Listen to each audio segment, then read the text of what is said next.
Yes, and that's what they'll be going over. What other committees? You need it. Yep, fall on. They're gonna give us an overview. Did you check it out? I did. I checked out the first 10 pages. It's a lot of. You got me through the 43.5 million. But that sets us up nice. Well, unless we have substantive changes every However we single. do it. We do it now, we do it later, we do a little bit. So unless you see changes, we could approve one committee at a time, or we could approve it as presented. It takes me more time. Only $43 million, 6 years.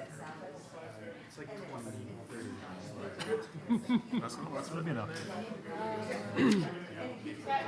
He's already saving money already. Yeah, we like that. Okay, we're good to go. Perfect, 5:30. It's 5:30, June 23rd, 2026, and I'll call this meeting to order. Please stand for the Pledge of Allegiance.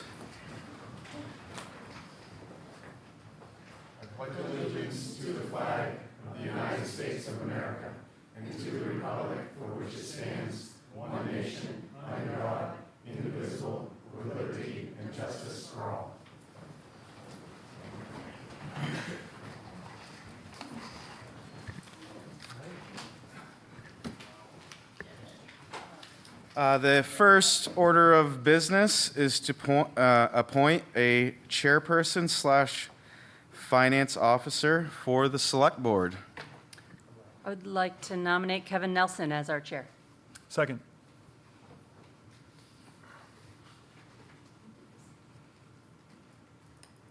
Open for discussion, Donnie, or? Discussion? Kevin, I thank you for serving as our vice chair. You are level-headed and measured and fair, and I appreciate your leadership, and I hope you will willingly accept the nomination. Yeah, I feel the same way. I think that being super diplomatic and talking things through, I think the perfect chair. I agree. I think you'll do a great job. Same. I do too. All those in favor? Congratulations, Kevin. Thank you.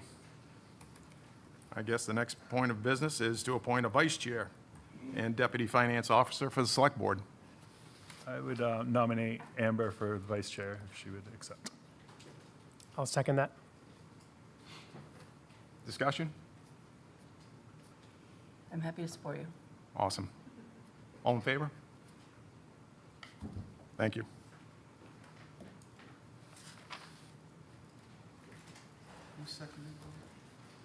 Matt.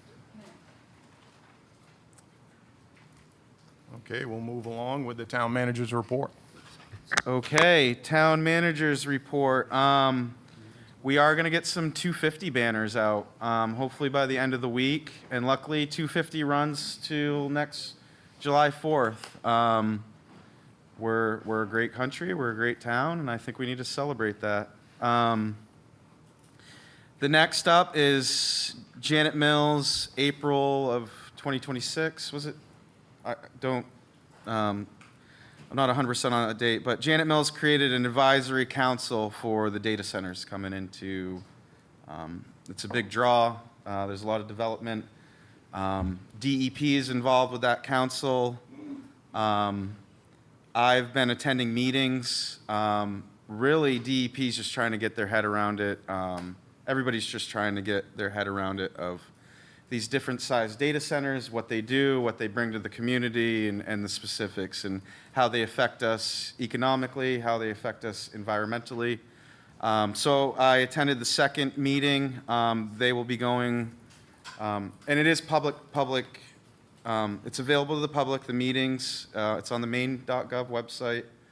I'm not specific on the link, but it's on there. But anyway, I'm involved, and I'm involved in the discussion, and I'll be bringing more information as it comes to the board. And really what it gets down to is something that we need to do anyway is an industrial pretreatment ordinance. It's something that we should get going. We were directed by the DEP to do it in '04, but we pushed back and said that we didn't need it, and the DEP agreed with us on that. However, 25 years later, we do need it. And we can address a lot of these data center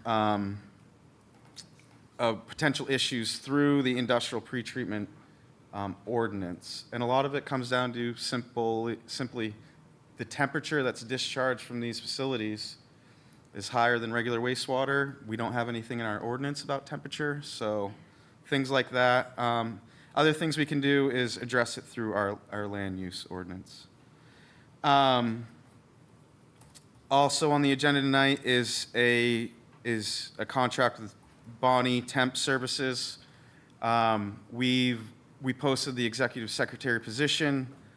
We've received some candidates, not an overwhelming amount. So we're reaching out to Bonnie Temp Staffing to see if they can help in any way. I feel like anything we can do to get moving and get our feet under us is appropriate. And so that's it.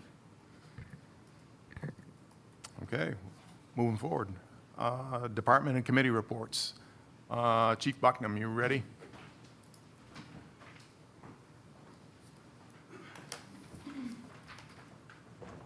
Good evening. I don't have anything to report. I just wanted to say congratulations to Matt for being elected onto the board. Look forward to working with you. And I wanted to see who was taking control, so now I know who it is. I'm all set. Thank you, sir. Thank you. Cynthia?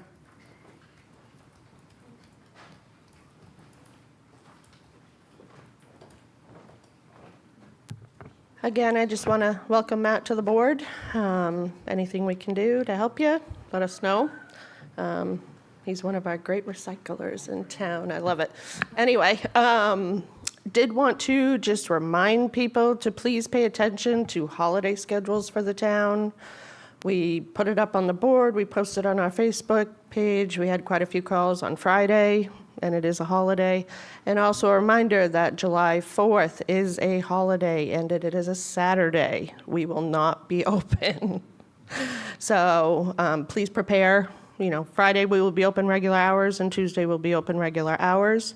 Also want to report that our Community Resiliency Grant application has been submitted thanks to Brian and KV Cog.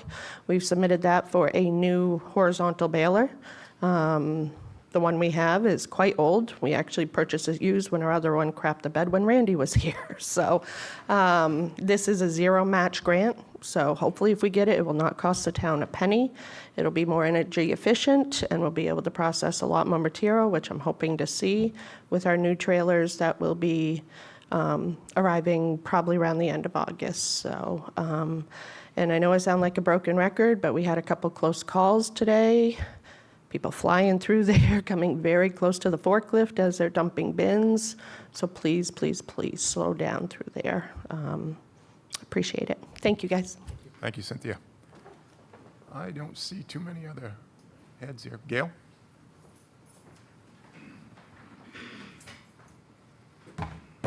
I apologize for my sunglasses, but I had an eye exam today, so it's kind of bright. Looking cool. Thank you. Congratulations, Matt. Look forward to working with you. And Kevin and Amber, congratulations. I know we're in good hands for this upcoming year, which will be an important year in my life.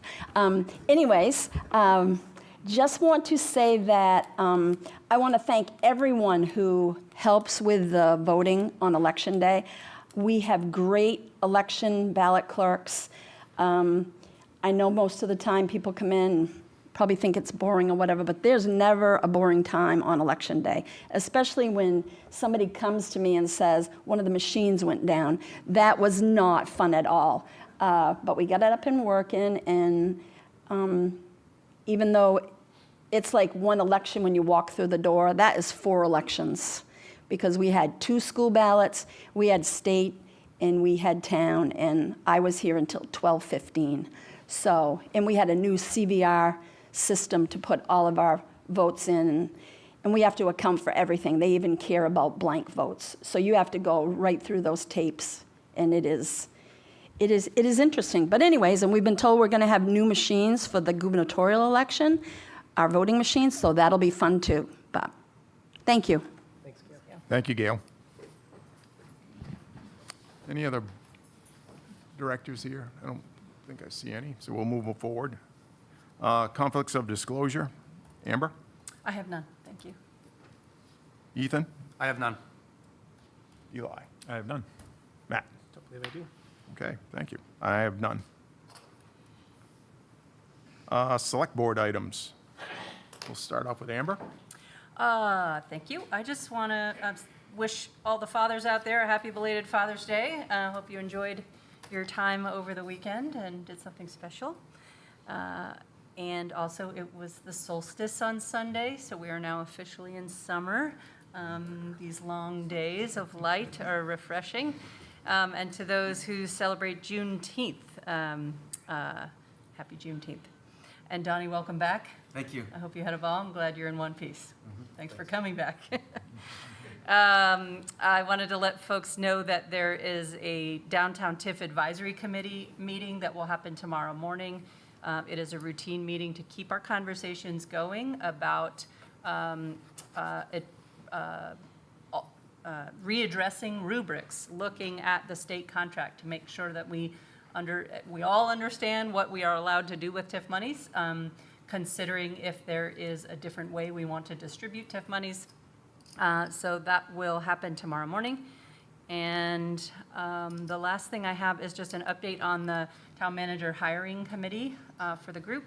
So we were able to meet with Jay Failer, who is the consultant that works with MMA, Maine Municipal Association, in an HR capacity to help towns with important hires like this. So the select board had the chance to meet with Jay and just understand what those next steps will look like. We all took a look at the town manager job description and made sure it was in good shape. Got approval from the town's legal counsel that it was in good shape, and Jay will use that to post the position starting immediately. And so we have also, through an anonymous poll amongst ourselves prior to Matt's joining, but with Whitney's input, we all threw some names from the community in a hat.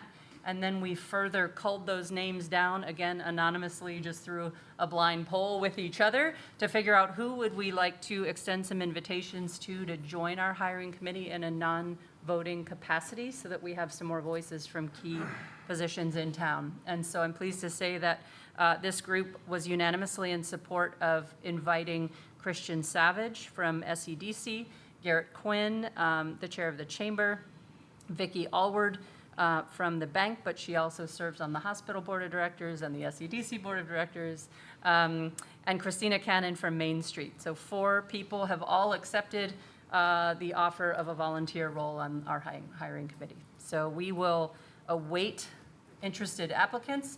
Jay will do the first round of review and references and background checks, and he will bring top candidates to us. So we will keep you informed about that process. Okay, thank you, Amber. Welcome. Ethan? I'm all set, thank you. Matt? Sure. I just want to say thank you all for the warm welcome. Looking forward to serving in this capacity, in this new role. I've already started the trainings that go along with knowing what it is to be a select board member, so that's pretty exciting. I have another one tomorrow. So other than that, I'll pass it back off. Thank you, Matt. Elijah? Congratulations, Matt, and the new chair and vice chair, and that's it.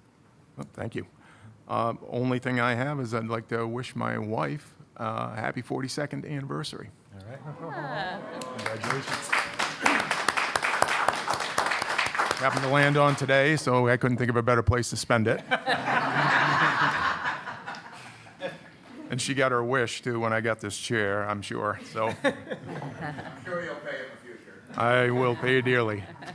Anyway, let's go move forward to items by the public. Who would like to present?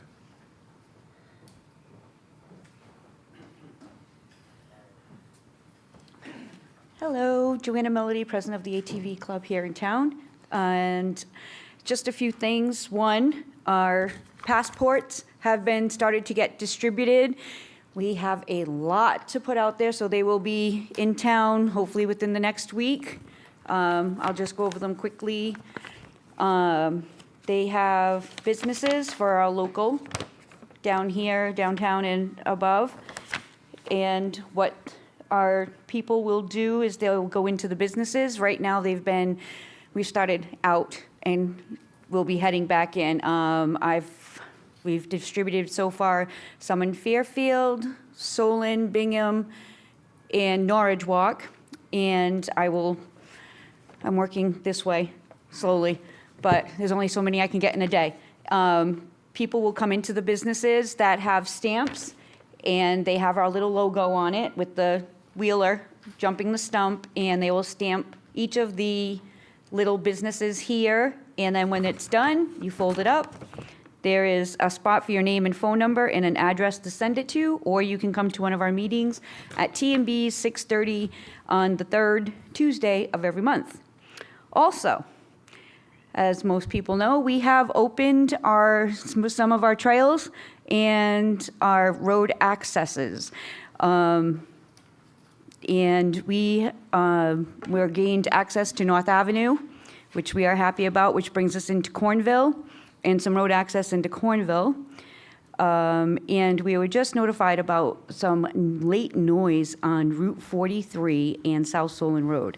Although that is not our area, we will be reaching out to the clubs that own that area and deal with that. So that's how we work, and we are all a team. So any questions from anybody about anything? Great. Have a great night. Thanks, Joanna. Anyone else that would like to speak tonight? I'll just say something. Tried it back in. Could you please come up to the microphone? Excuse me. Yeah, please. Thank you. Yeah, we tried to establish an ATV club back in '04. Well, we ended up in Canaan, and we went for 10 years before, disabled. And I think it's a good opportunity for the town, to have this. It's a gateway to the north. We tried and it didn't work because we ended up in Canaan. And we did it, like I said, for 10 years. And with this route now, I can leave from my house. It would be great. I think you ought to give them a chance. Thank you. Anyone else? Sure. First time speaking up here, so I'm a little nervous. I've lived in Skowhegan my whole life, and I never thought it'd be possible to be on an ATV and leave from my house. It's fantastic. I've done it a couple times already. I didn't see anybody speeding, follow the rules and the laws, and I hope it continues. Thank you. Okay, thank you. Yeah.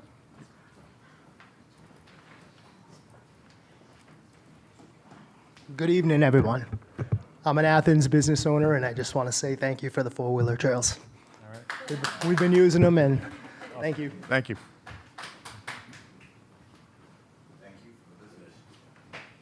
Anyone else?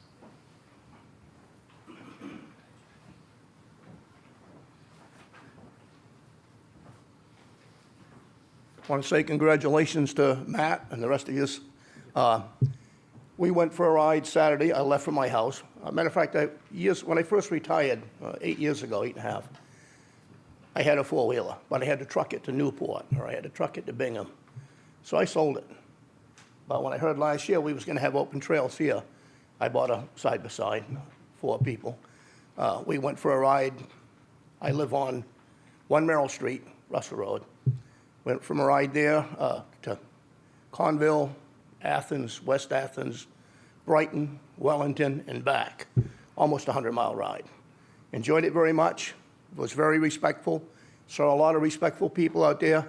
Had a great day. Spent money in Skowhegan. Spent money in any other towns.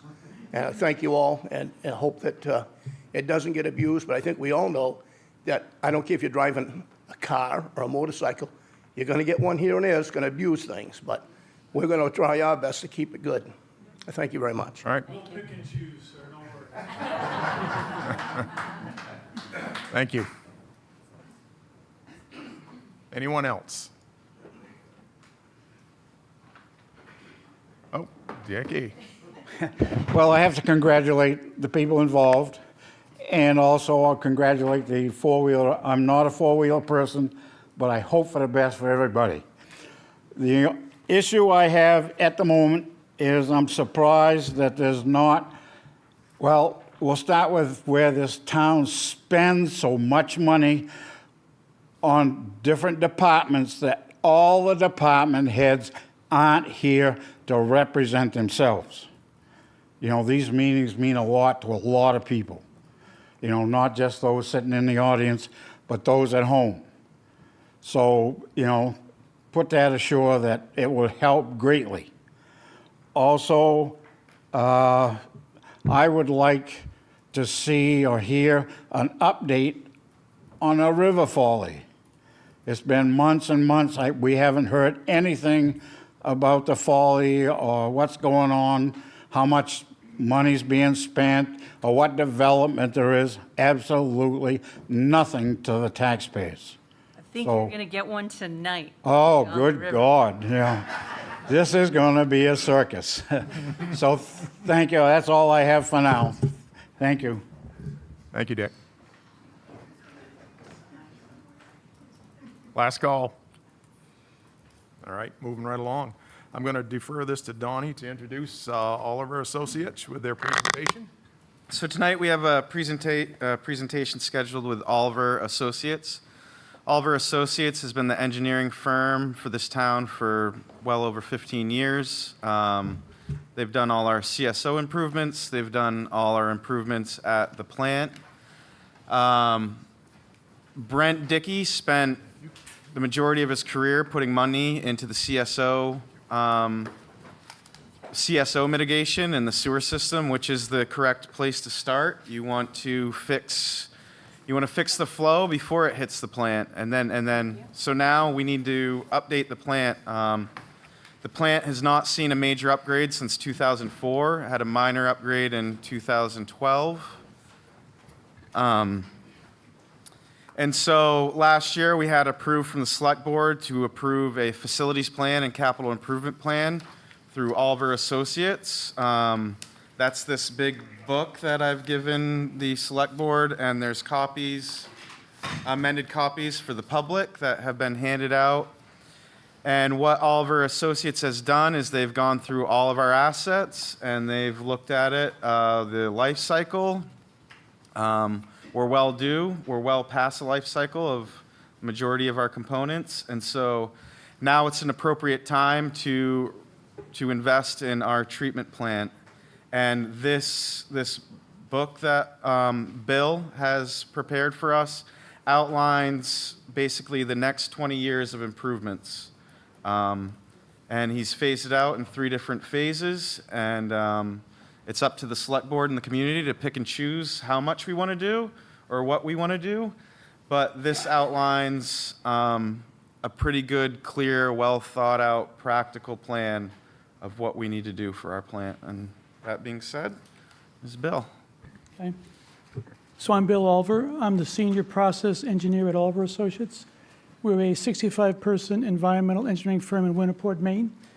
And I have one of my partners, Annalise Haffett, here. She's one of our project managers, funding managers, and operations managers. We work in probably 75 communities all over the state of Maine and doing pretty much the water and wastewater work that we've been doing here in Skowhegan. So I've been doing this for 50 years, and I always enjoy coming out at dinner time and talking about sewage. So I thought I would present this through a handout, which you all have. And this report is quite detailed, and I try to write these things in layman's terms so that they're somewhat interesting given the topic. But I thought I would go over the high points through this handout, which, if nothing else, will keep me on track for what I want to say. So the thing about a facilities plan for wastewater treatment plants, not everybody thinks about sewers and wastewater plants. They're kind of out of sight, out of mind. But if you look at what it costs to run these and operate these and repair these, it's probably one of your biggest infrastructures in the whole community of most towns anywhere in Maine. And a lot of the stuff in here is under tremendous pressure, 24 hours a day, 365 days a year. You've got water, sewage coming in. It's got corrosive characteristics. You've got water touching metal, going through pumps, through electronics, all kinds of things. So the plants tend to wear out. And as Donnie said, your plant hasn't really had a major upgrade, which I'll cover briefly, since 2004 or 7 maybe. But you should look at your plants every 20 years, which is kind of what you're doing now, because there is grant and loan money available to fix these kind of facilities. And every 20 years you should look at them. So that's kind of what we did for you. So on page 1, your plant was built in 1973, so it's 53 years old.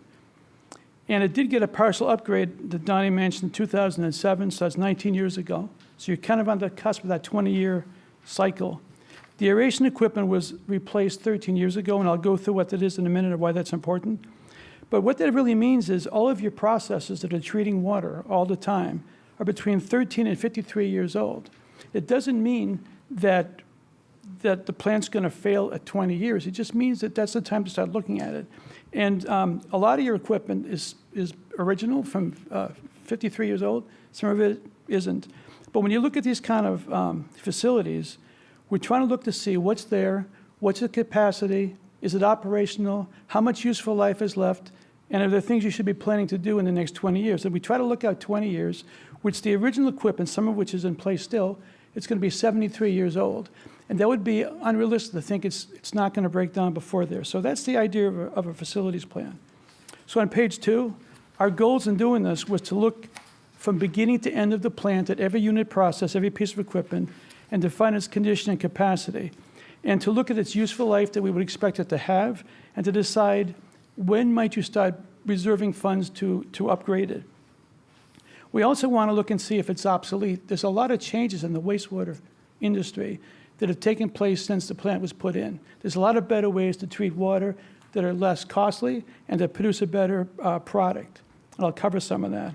And also just to see if some of that technology can be put in here and help you save money in your operating cost. So we're looking out 20 years. On page 3, because these kind of projects are extremely expensive, if you were to build your wastewater plant now from scratch, you would probably be talking $60 to $70 million to build what you already have back on the same site. So it's expensive to upgrade a plant. And so we looked at this in 3 priorities. The first one was, is there anything there right now that's in really bad condition, that has deficiencies of capacity or functionality, and is that something you should plan on replacing fairly soon? And we put a 1 to 5 year estimate on those as funding allows to try to put those into your capital plan. The second priority was things that are not ready to fail. They might be obsolete. There might be better equipment out there to do the same thing more efficiently, more cost effectively, or to enhance the plant's performance and treatment. So that was priority 2. Those items might still be working, but probably in the next 5 to 10 years, you should be looking at them more closely. Then lastly, priority 3 was to say, well, since plants should be reviewed every 20 years, what does the next 20 years look like? Because some of the stuff that it's working might not be obsolete, could be a pump that's not going to be able to be reliable out 20 more years and be 73 years old if it was original equipment. So that was priority 3. On page 4, I think it might be good, because probably not everybody talks about waste treatment plants all the time, to just take a couple of minutes and talk about what does your plant do and why is it important. So even in the cleanest river, there's naturally occurring bacteria out in the river, millions of colonies. And those bacteria are just like me. They get up, they eat, and they stay alive. They make more bacteria. So in the box, the equation of a clean river is you take bacteria, give it organic food to build new cells, let it breathe in oxygen just like we do, and it needs some nutrients or vitamins, and that'll make more bacteria and breathe out carbon dioxide. So that's what's happening on the clean river.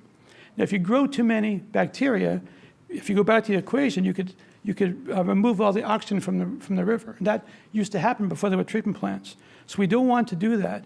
So the key to the river is to not have enough organic matter out there that the population of bacteria gets out of control. And what's holding bacteria back in a clean river is they're limited by food. They just can't grow anymore. If we get down below 5 parts per million of oxygen, you'll lose all your fish.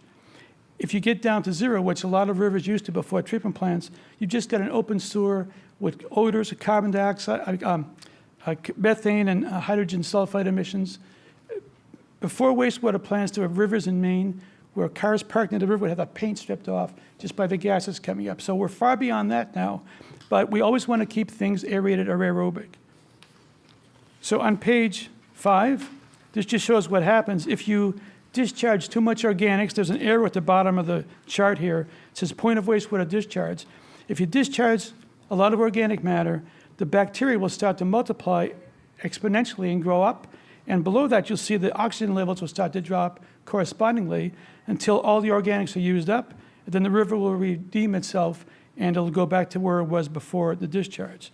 So we're trying to make sure we don't let that happen, and that's what a wastewater plant is doing. We're trying to take out the organics before they hit the river. On page 6, the major goals of a wastewater treatment plant, a conventional plant, which is what you have here, is to remove the organic matter in the plant to try to replicate that equation that happens out on the river, do it in the plant in a controlled environment, bring in the sewage, the organic matter, grow some bacteria, let them eat, pump in oxygen, and the idea is they'll do the work in the plant, so by the time the effluent is discharged to the river, there's nothing left in it to grow bacteria out there. So that's really what you're doing here. And you're really basically running a bug farm, is what it is. The thing is, these are one-celled microorganisms. You can't talk to them. It's not like having a cow farm where you can have like a pet cow and pat it. You've got to make sure the environment is ideal for the bugs to grow, take out the pollutants, settle, and leave clean water. With EPA and DEP standing over you with a license and fines if you don't do that. The other thing is every disease in a community is in the wastewater. So we want to make sure we disinfect it, usually with chlorine, but there's other ways to do it before it goes back into the river. So we're not discharging organics, pathogens that could cause disease if people come into contact with it. There's also always evolving regulations. So right now the thing on the horizon is we've been spending the last few decades dealing with organic matter, solids, and oxygen-using organics. But there's now regulations coming for nitrogen and phosphorus or nutrients. I think you're starting to sample now. Our new permit, we are monitoring phosphorus. So I anticipate in the next 10 years, we will have permit requirements for phosphorus. Yeah. Well, I've been doing this for 50 years, like I said, and as soon as you get a license that says monitor only, report only, it means there's a limit coming down the road sometime soon. So you should look at your plant that way over the next 20 years. What might you do to be ready for that? And the bottom line governing all of this is a discharge license with EPA and DEP limits that tell you what you're allowed to discharge, and you're testing your effluent all the time to make sure you stay within those numbers. So that's kind of a gist of what the plant's doing. On page 7, all wastewater plants, no matter what their technology is, work the same way. If you start up on the left side where it says raw sewage coming in from the sewers all over the community, you're trying to get to the right side where the effluent being discharged out to the river is clean enough to meet the license requirements, which are fairly stringent. And we go through some unit processes to go from dirty sewage to clean water. So the first thing is when you come into the plant, you go through a preliminary treatment step. I'll be looking at these different processes in just a second here. But in there, you're trying to get the wastewater in a bad condition to be treated by microbes. You're going to take out debris, sand and gravel, and things that could cause downstream pumps, piping, reactor plugging. After that, you can go to settling through a primary gravity settling tank and called a clarifier. And all this is doing is letting any solids that are heavier than gravity will settle to the bottom of the tank and create sludge, or primary or raw sludge it's called. Then you have to deal with the sludge. Most wastewater plants, people tend to look at the water side as that was the predominant thing when the plants were built to stop the pollution. But there's two sides in the plant. There's a water side treating the water, then there's a sludge side treating the sludge that you took out of the water. And a lot of plants have deficiencies, including your plant, on how to handle that sludge. And I'll talk about that in a minute. Well, not everything settles by gravity. If I threw in a glass of milk into the river, that is organic, it has an oxygen demand, and bacteria will eat it. But I can't settle that. So what we do in most plants is called secondary treatment. You'll take the non-settleable pollutants out of the primary clarifier and put it into some kind of reactor where you're growing microbes, and let the microbes do in the plant what they would do in the river if you didn't take them out. And they basically eat the organic matter, put it into their cells. If you get the right kind of cells, which is sometimes a challenge, but that are heavier than water, you can settle those out in a subsequent secondary or final clarifier and make biological sludge, which is basically bug cells. Then the water is disinfected out of the clarifier and it goes out to the river, meeting the license. So on page 8, looking at your plant, on your preliminary treatment steps, which are the first systems at the beginning of the plant, at the top of the diagram here, all the sewage comes in through a 24-inch concrete interceptor. It goes into a step screen, which takes out debris. I'll show a picture in a second.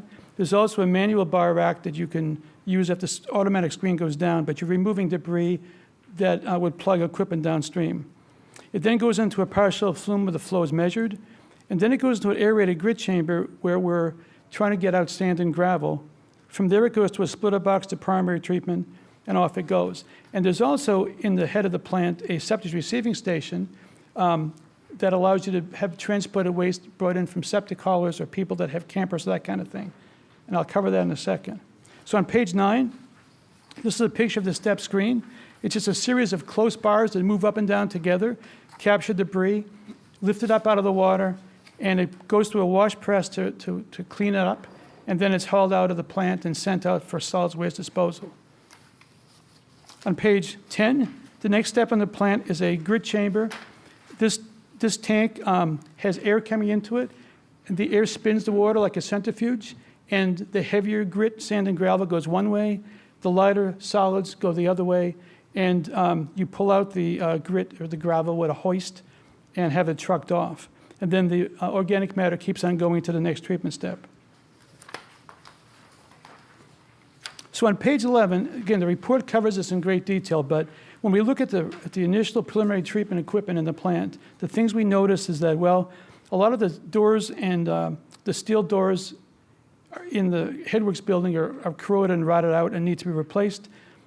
The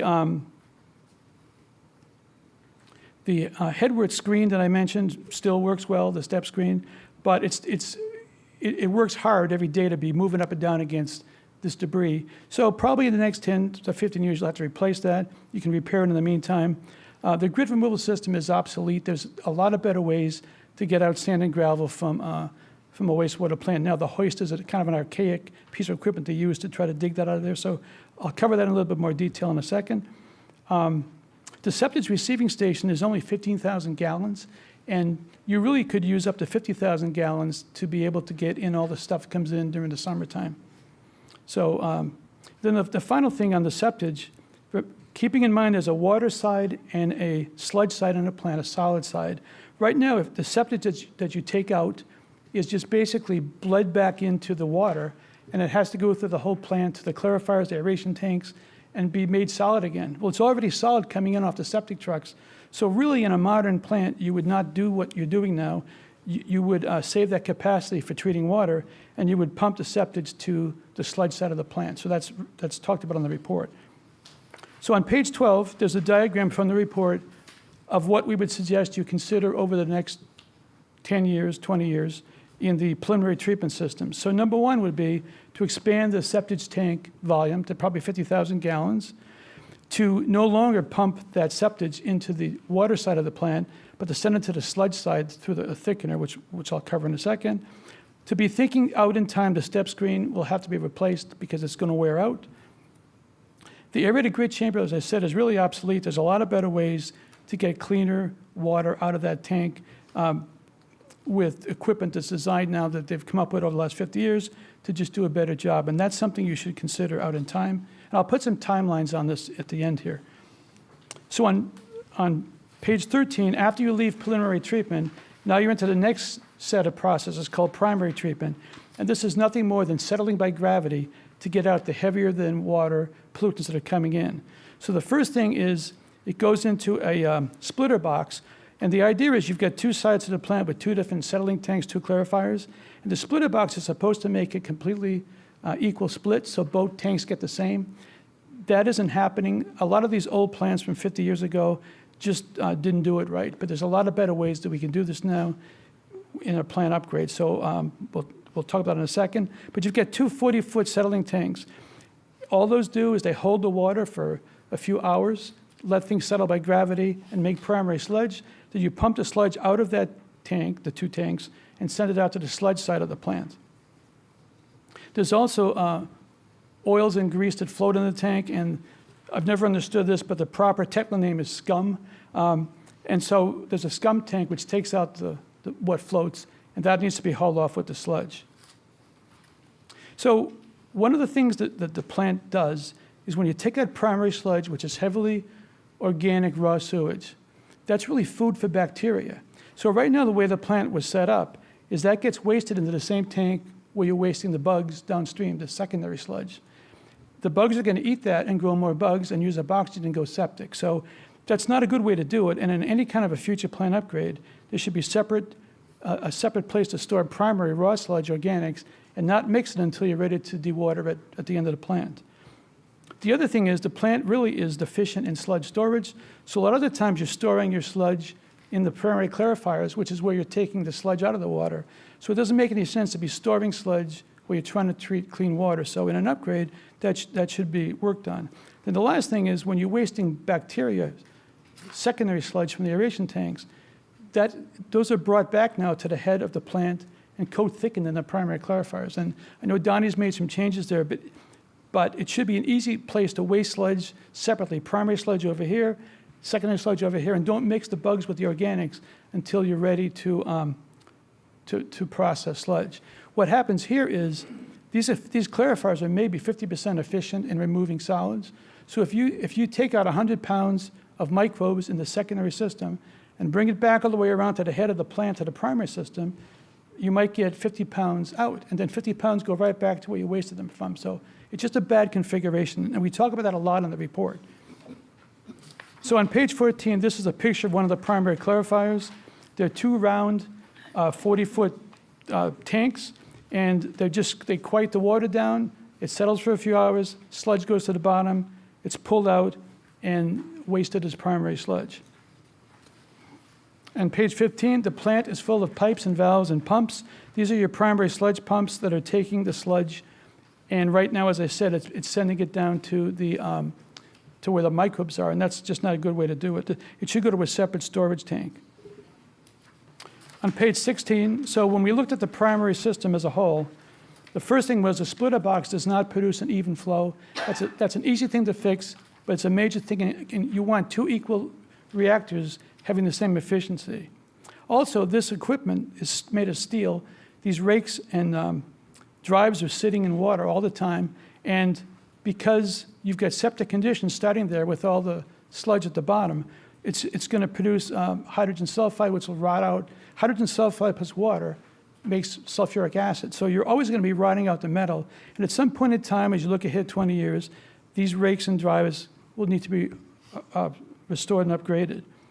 Also, the concrete tank, concrete is also susceptible to hydrogen sulfide, and you've got a lot of places where there's pitting and corrosion of the concrete walls. So at some point in time, that has to be repaired. And then I mentioned the plant would greatly benefit by having a separate place to store primary sludge in a 24-foot diameter thickening tank where you could send the primary sludge, hold it there until you're ready to dewater it. So on page 17, this is again from the report, there's a diagram of what we recommend in the primary system out in time. So up at the top of the page, you're coming out of preliminary treatment. Where the red arrow is your secondary sludge, which is now coming in sometimes to the primary system. Just bypass that and send it to secondary sludge digestion or storage. The primary splitter box should be modified to create an even split. The 2 40-foot concrete clarifiers should have their concrete spalling and corrosion repaired at some point in time. And then the rakes and drives and skimmers in those tanks will eventually need to be replaced. And you should budget that because they're expensive. The scum tank or oil and grease tank should be modified. And then off to the left, towards the bottom, a gravity thickener would be a good thing to have, a 24-foot reactor where you could waste sludge to it, get it out of the water, keep the water treatment and sludge treatment separate, and put the sludge over there and hold it so it could thicken, which will help in dewatering it later, and keep it out of the bug tanks until you're ready to take it out of the plant. On page 18, this diagram is the heart of a secondary treatment plant. It's a 4-step process that most plants in the country look like this, but you take water from primary treatment, if the plant has primary treatment, you happen to have it here, not all plants have it, but you bring that into an aeration basin where you're going to grow microbes. So this is like the river in here. We're going to do the same thing the river wants to do, but we're going to pump in oxygen, give the bugs all they need to grow, let them eat all the organic matter, and then send them to the final clarifier, where if they've done a good job and we've made bugs that can settle, and they're heavier than water, we can pull that out of secondary or biological sludge and make clean water that can go to disinfection. The sludge, when it comes to the bottom, goes through two different ways. You can either return it back to the aeration tank, let the bugs eat more, and you cycle them to build up a large concentration, or you have to keep the population in equilibrium, because if you get too many bugs, it will wash out into the effluent. So you're always wasting sludge to some kind of a wasting system, which I'll look at in a second here. So on page 19, this is what you have here. So the primary effluent comes out at the top of the page. It goes to a splitter box, which is supposed to divide the flow equally between two aeration basins. There's some issues in that division as well.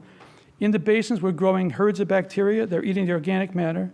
It then goes to a secondary splitter box, and that gets divided, hopefully equally, but not all the time here, into two 50-foot diameter settling tanks where we let the bugs go to the bottom. We return some of them around to the top of the plant to treat more waste, or to keep the population in equilibrium, we waste some.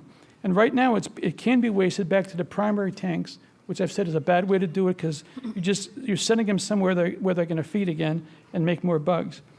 Or they can go to the sludge tank. On page 20, this is one of the aeration tanks. And over the years, when I've been involved in plant tours, especially elementary schools, they come in and they see this brown water and think, oh, ugh, gross.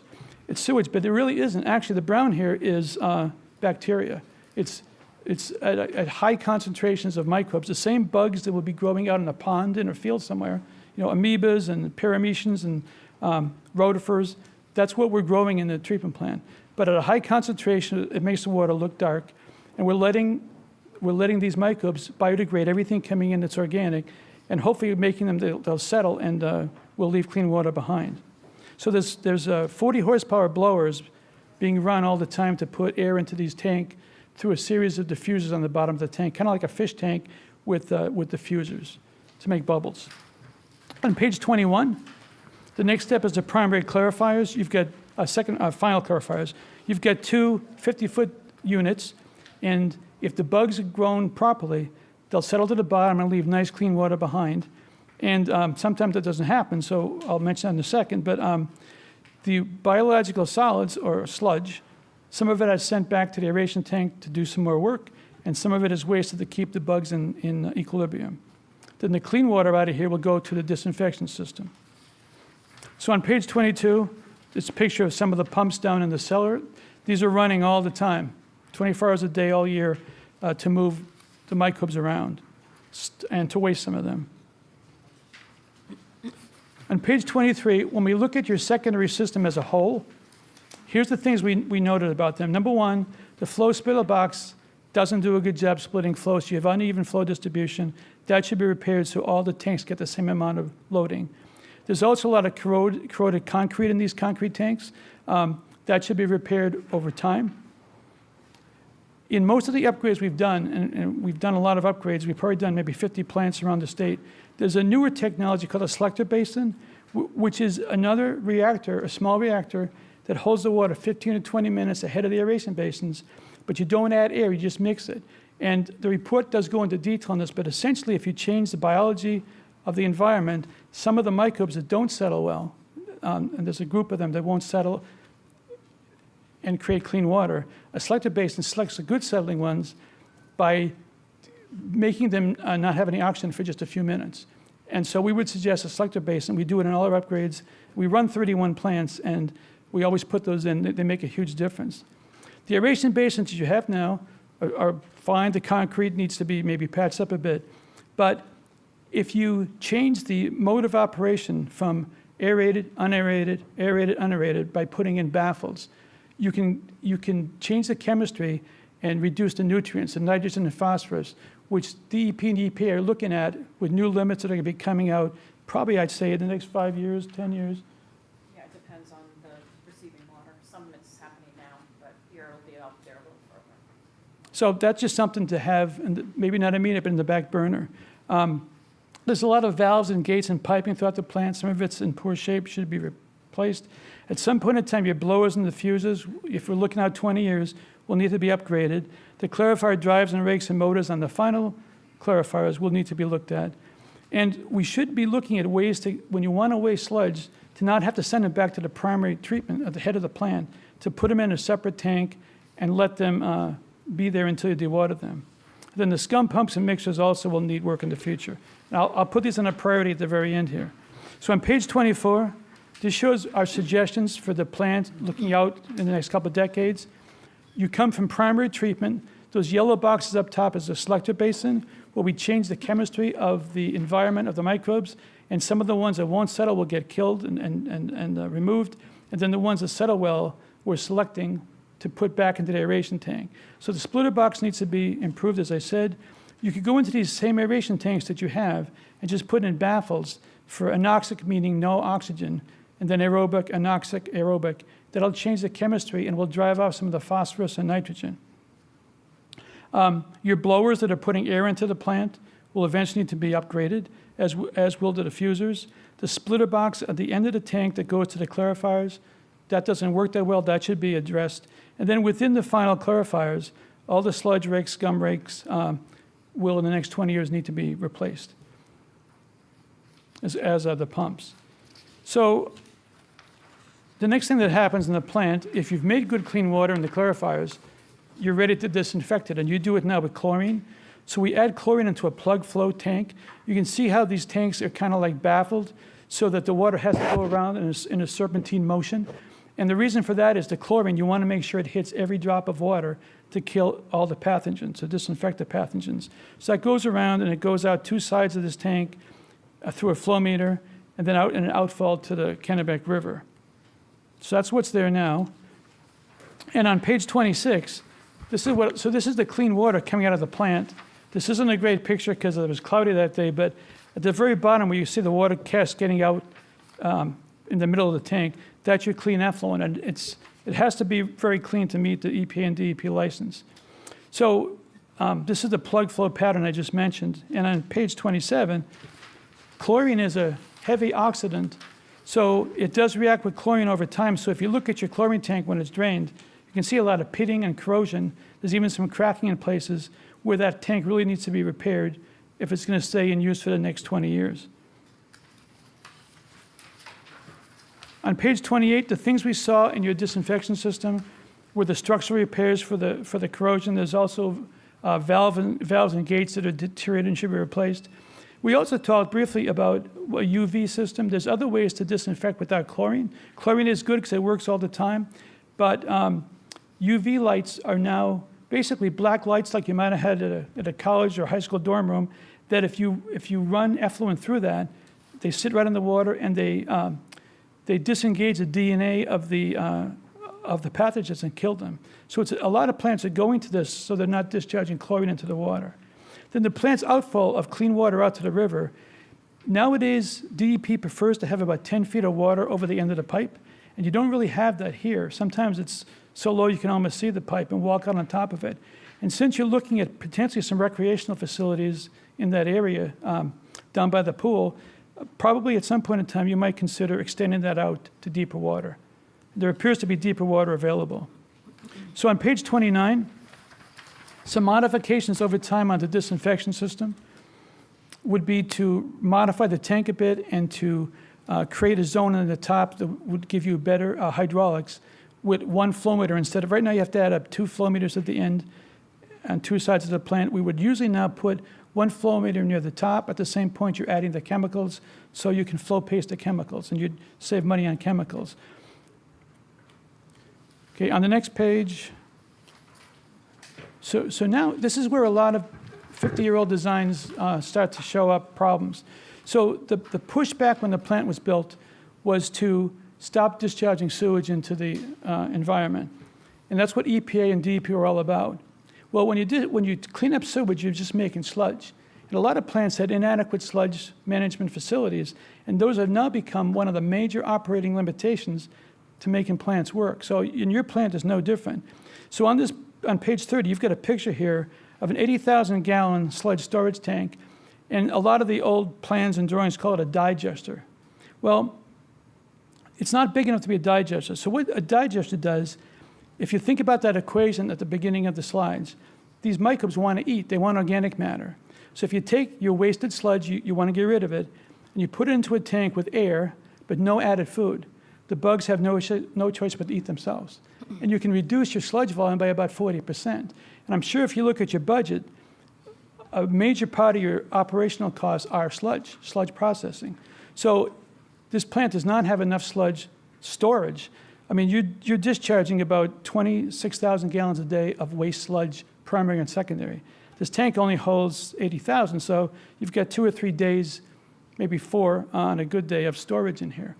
You need more sludge storage. And if you want to digest it, which we think is a essential thing in all plant upgrades, you need about 15 to 20 days of holding time for the bugs to eat themselves up. And you get rid of about 40% of your sludge. So that's a cost savings thing.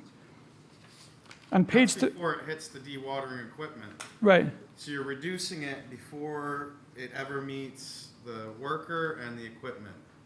And the sludge removal is the #1 bill, over $120,000 a year. So you could take that number and apply that 40% reduction. Sorry to interrupt. That's all right. And the digesters work best in warmer weather, just to be clear. So in the wintertime, when it's really cold out, you're not heating this, so you might not get the full 40%, but overall, you can expect that on an annual basis. On page 31, the final step in the plant is the last thing the sludge sees before it leaves the building, goes to disposal. And right now you have a belt filter press. This was put in 2007. The original dewatering equipment was a coil filter, which is now far outdated, obsolete technology, but that's what these old plants got. This was considered an upgrade back 19 years ago, and now these are obsolete. So the best you can do with primary sludge coming into secondary sludge, maybe 20, 25%, design number. You might do better here, Donnie, I'm not sure, but there's better equipment now that squeezes more water out of the sludge, because if a sludge is 20% solids, which is typical for secondary, it's going to be 80% water. So you're trucking water out to your disposal area and paying to truck water. So newer equipment on page 32, the equipment of choice these days in most upgrades would be a screw press, or you can also do a centrifuge. We tend to prefer screw presses because they're cheaper to operate. But with primary sludge coming in, these can get over 30% solids. After digestion, it would be a huge reduction in your disposal volumes.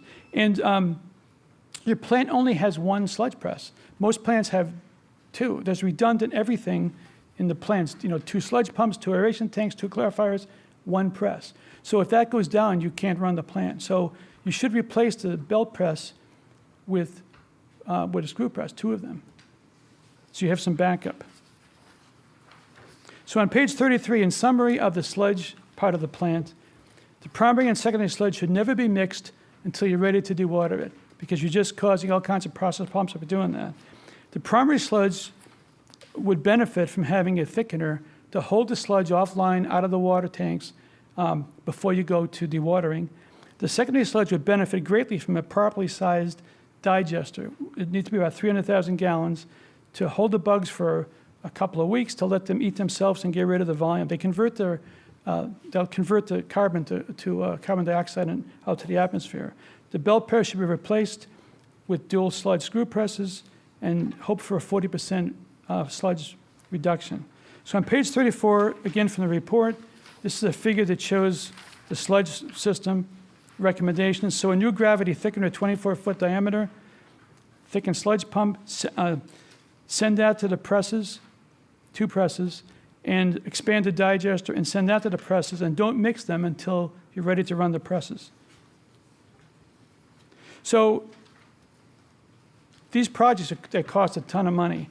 So we always recommend coming in and phasing these upgrades unless you can get funding to do it all at once, which is a challenge.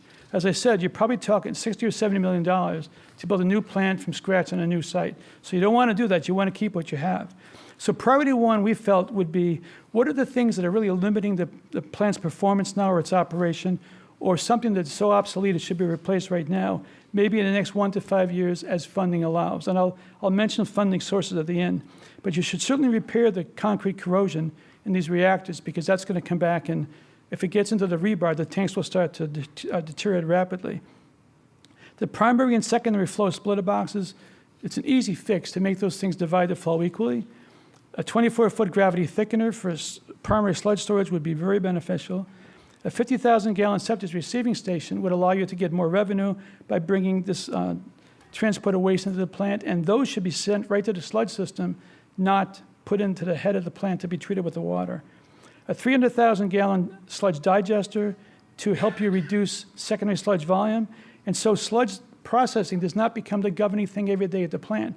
If you can't store and treat sludge separately, it's always going to drive your schedule for your staffing, and that's just the old way plants were built. But now we realize how important sludge processing is. The belt press now is obsolete. It should be replaced with screw presses. And then as part of that initial upgrade, there's going to be general electrical and instrumentation upgrades throughout the plant. So in 2026 dollars, looking at other jobs we do all over the state, this is probably about a $17 million project. I would add, though, that costs have been very volatile lately. Everything's driven by fuel costs, and prices have been up and down with a lot of projects. But that's where we would get off our database now. And then priority two, these are things that would enhance the plant's efficiency, take care of some very obsolete processes, and get you set up for nutrient removal. Things that I thought over the next 5 to 10 years you might consider: upgrade that grit removal system, which really is just a bad way to take out sand and gravel. There's gates and valves throughout the plant that need to be repaired. A 30,000-gallon selector basin for filament control, or filaments or poorly settling microbes, you want to get rid of those. Modify the aeration basins with baffling for nutrient removal.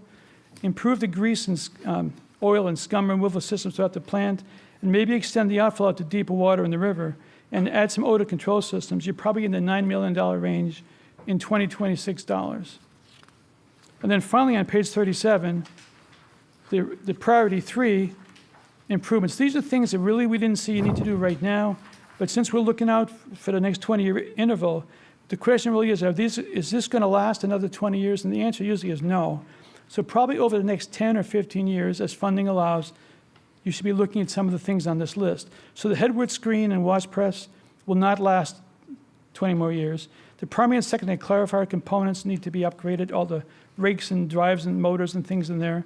The sludge pumps, aeration blowers, maybe a UV disinfection system.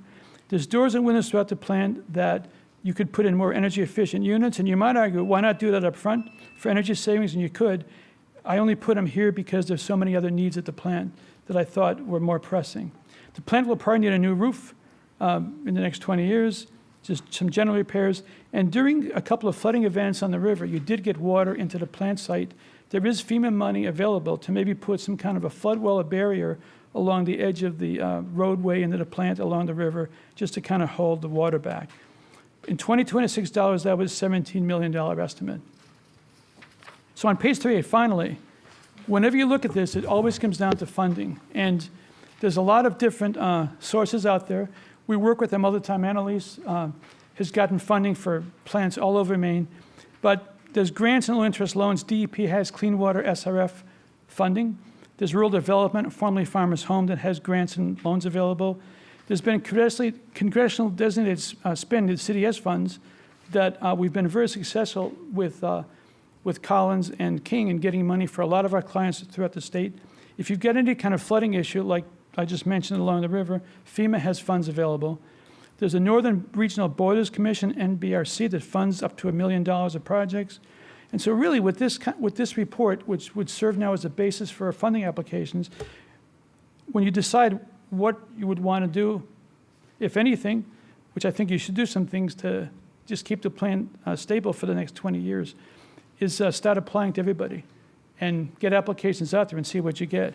And when you're talking about these big dollars that you have in a wastewater plant or these size projects, we're probably seeing 5% rises in cost estimates every year. And if you take 5% of like $17 million, you're eating up the better part of $1 million. You're moving the goalposts every year. So I would suggest that, working with Donnie, that you look at what scope you should be looking at to keep the plant stable and start applying for funding. So that was kind of the gist of the report. And I just wanted to cover the high points. Awesome. Thank you, Bill. That was awesome. Are there any questions? Discussion from the board? Very educational, thank you so much. My only question is how the heck you organize a critical path management plan in such a complex plant? But that's why they pay you the big bucks, Donnie, right? How do you, when you have one sludge tank, how do you empty it and get access to it to do repairs if we have one plan that it all comes through? You don't really have to answer that question, but that's the question in my mind. And then, the way some of these grants work, you have a limited period of time to spend it. So, how do you line up all the pieces? You get 6 million here and you get 3 million here, and are you ready to spend it? Can you spend it before you have the full 17? But, that's all. There's a lot of really good points you made. Complex moving parts. Yeah, and we've been struggling with that with a lot of other upgrades and managed to pull it together, but it's a lot of work. Yeah. With a couple right now of jobs that are being constructed, we look back, how did we ever get it to here? Yeah. They're $20-something million jobs. One's 24 million and the other one's like 23 million. And small communities, one's the both districts. One, the town pays for the capital cost, and the other one, the district is paying for most of it, but the town is paying a share. And we were able to make it happen, but it took a lot of effort and time, and that's the reason why you start in the beginning, look at what you can get now. Do you want to be shovel ready? That's a consideration as well. That has been done in some communities to try to help the funding part of it. But there's only 3 or 4 contractors in Maine that do this kind of work, which is part of the problem. There's been a lot of federal money thrown at these kind of projects, and when it's supply and demand, so you're getting high bids on some of these. But these contractors who do this all the time know how to work on live plants. So they have to keep the sewage coming in and treating it while they're going. So like, for example, on that sludge digester, you've got 80,000 gallons that's there right now. We would definitely keep that online and add the additional to get 300,000. Or with 2 clarifiers, you would work on one and leave the other one running. So it's done, and but it can be done. It's done all the time.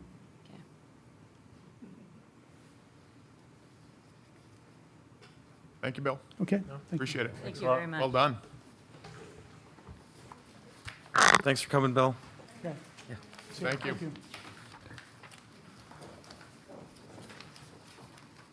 Okay, moving right along to the consent agenda. Approve and sign the minutes from the following regular select board meeting, June 9th, 2026. I move we approve the minutes as presented with one minor spelling correction of Whitney's name under number 2, department and committee reports. Second. And I'll abstain because I wasn't a member then. Okay, discussion? All those in favor?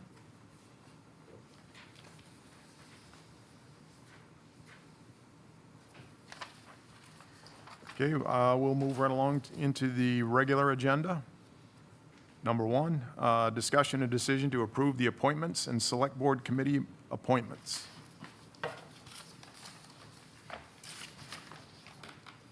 As written.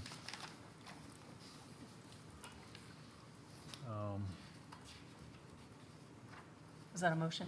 Yeah, I mean, I don't really know what that entails. Are we talking about all of the different committee, the fence viewing committee, et cetera, et cetera? Let's get it on the, get a motion, get a second, and we can discuss it. Okay, a motion to approve the discussion and decision to approve the appointments and select board committee appointments. Second. Okay, discussion. It might be easier if we take this one chunk at a time. There's committee appointments and there's select board appointments, and we know that there's a change on the select board, so we know we need changes to remove Whitney as a select board member from these select board appointments. It may be fairly easy to approve the committee appointments, although my only question about this is that I'm still learning. This is my third year doing this. The question arises, do all these people, do we know that all these people want to continue to serve on the committees? I'm looking at you, Gail. Most of them, yes. Most of them, yes. I only see one question from and then there is the natural progression that some people may need for whatever reason to resign from committees, and that leaves a vacancy, and we deal with that as there's a vacancy, right? So that's not that big of a deal. Tenley Schofield is still on the Community Resilience Committee. Is Christina still here? And I know she left her position at Main Street Skowhegan, so I'm not sure if she's still in the community. So that would be the only one I'm not sure about. But There's an oath for her. If we don't swear her in, then there'll be an opening. I see, okay. So I would appreciate an amendment to the motion to take it as the committee appointments first, as presented, and take the select board committee appointments as a separate vote and discussion. All right, can I make an amendment to the motion that we approve the committee appointments first, and then after that, the select board committee appointments? Second. Okay. Approve the committee appointments as written, correct? Yeah. Your motion? just the appointments for the Okay, second. So Kevin, you can just take a vote on the amended motion. Okay, let's vote on the amended motion to handle the committee appointments for 2026. 2027, I should say. So we're voting to amend the motion. Amend. Great. Any further discussion? And then let's just take one final vote on the slate as presented. That's right. Okay, They are 2026 They are the 2026 because we're doing it in 2026. And some of them most of them will expire in 2027 and some of them in 2031. So they are 2026 appointments. Great. okay, so we'll be voting on the appointments for 2026 for the committees as they are listed on the documents that we have before us. And again, a vacancy is created if they don't show to sign for their commitment again this year. Okay, so we would go back and readdress that at the next, or Right. We can Whenever that we could meeting readdress goes up. vacancies on a rolling basis. okay, People would apply Yeah. once they know there's a vacancy. okay. All those in favor? Aye. Thank you.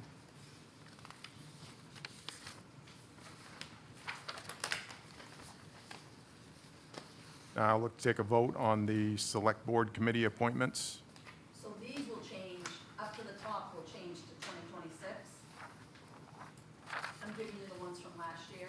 Okay. And then they will expire June 30th of 2027 on these committees for the select board. Okay. So we need a motion first before we can appoint the two openings. I move we approve the slate of 2025 appointments to remain the same in 2026 for the Cemetery Committee, Channel 11 Board of Directors, Fence Viewers, Recreation Advisory Committee, and Village Partnership Initiative. And we will take the TIF and Economic Development separately. Need a second. Second rec advisory. Is that what you said? Yeah. I'll second that, Kevin. Okay. Moved by Amber, seconded by Matt. So in the discussion phase, my reason for that is that there are two committees here that contain Whitney, and we should just discuss how. Correct. We should discuss amongst ourselves who wants to be on this committee. Perfect. All those in favor?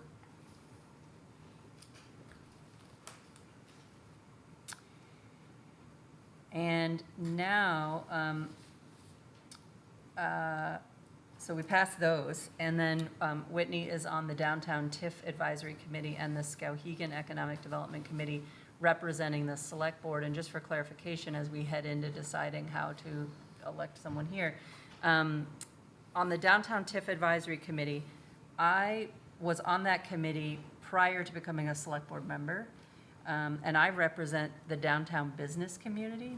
Now I wear two hats, kind of, on that committee, now that I'm a Select Board member.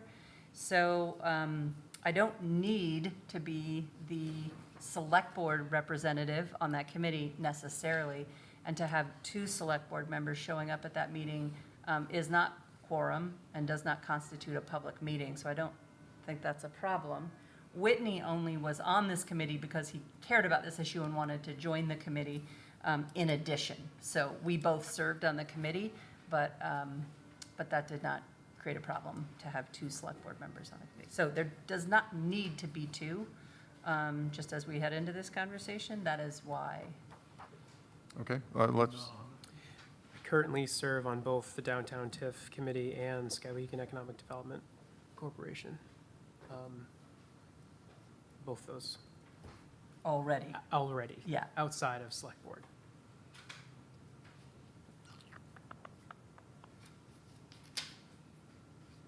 And Matt, you are the chair of SEDC right now. Current, yes.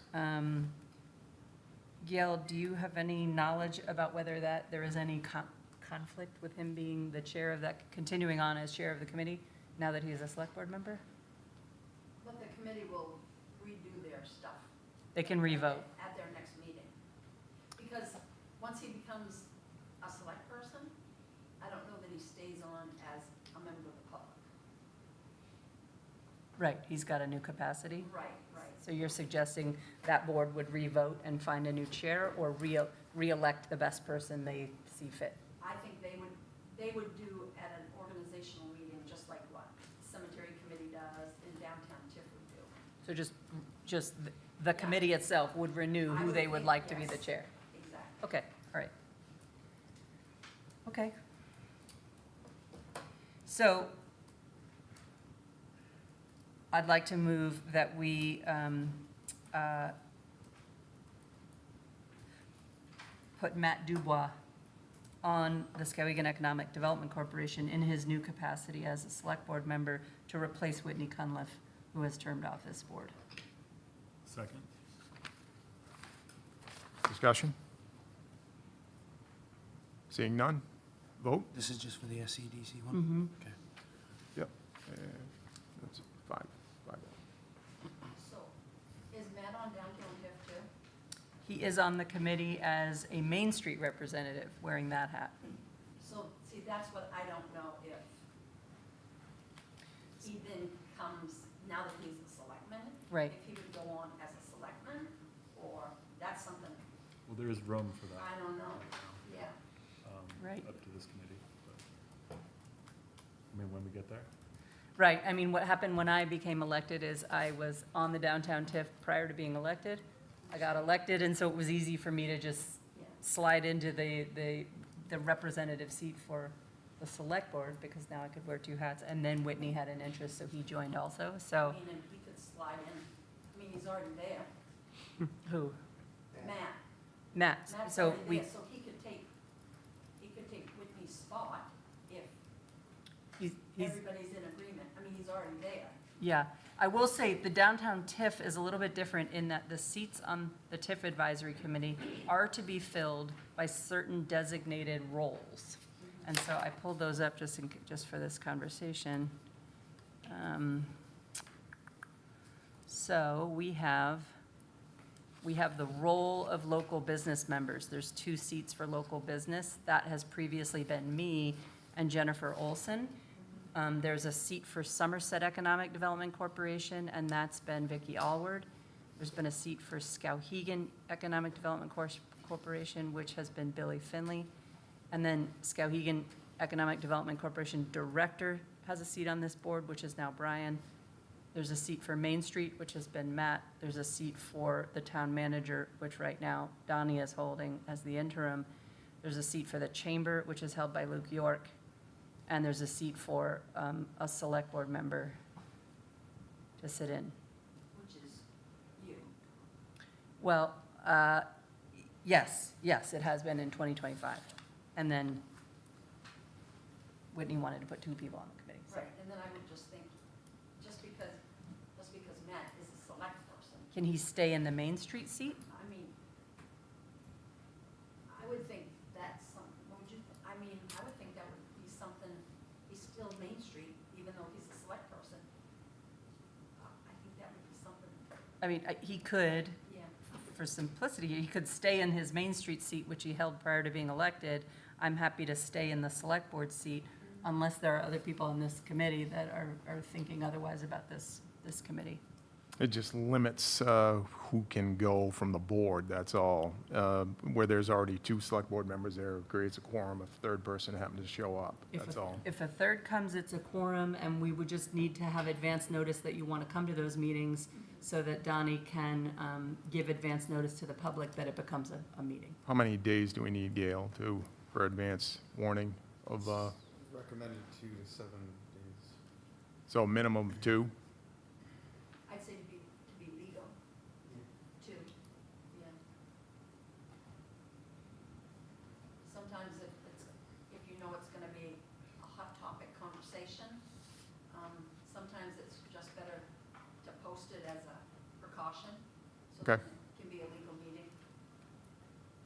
All right, yeah, I'm okay with doing what Amber is suggesting and leaving Matt as the Main Street representative. But I do think we need to be able to have notification going out to allow others from the select board to show up, to observe and,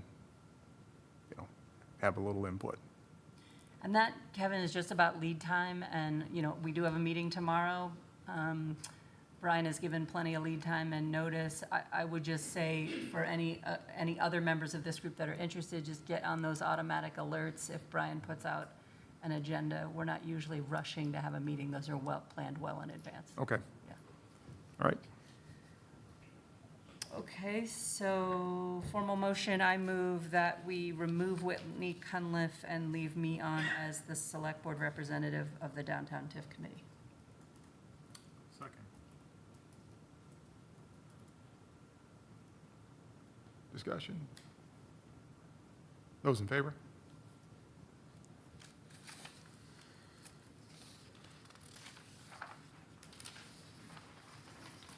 So tomorrow's meeting has not been, it's not a select board meeting also? There's no It's been posted for days and days, but it has not been declared as a Select Board meeting if any of you wanted to go. So if more than three of us or more wanted to show up, we'd be in trouble. Yeah, we don't, on the agenda, we do not have on the agenda to make decisions about recommendations on grants tomorrow. It's really just deliberation of what we started talking about at a last meeting about changes. It's going to be what we heard at town meeting from folks, and it's going to be just starting to draft ideas about what should be tweaked. Okay, perfect. So right now, the Downtown TIF Committee is going to reflect Amber Lamke as the Select Board representative, and Whitney Cunliffe's name will be coming off. And Matt will still represent Main Street. Okay, I think we're through that.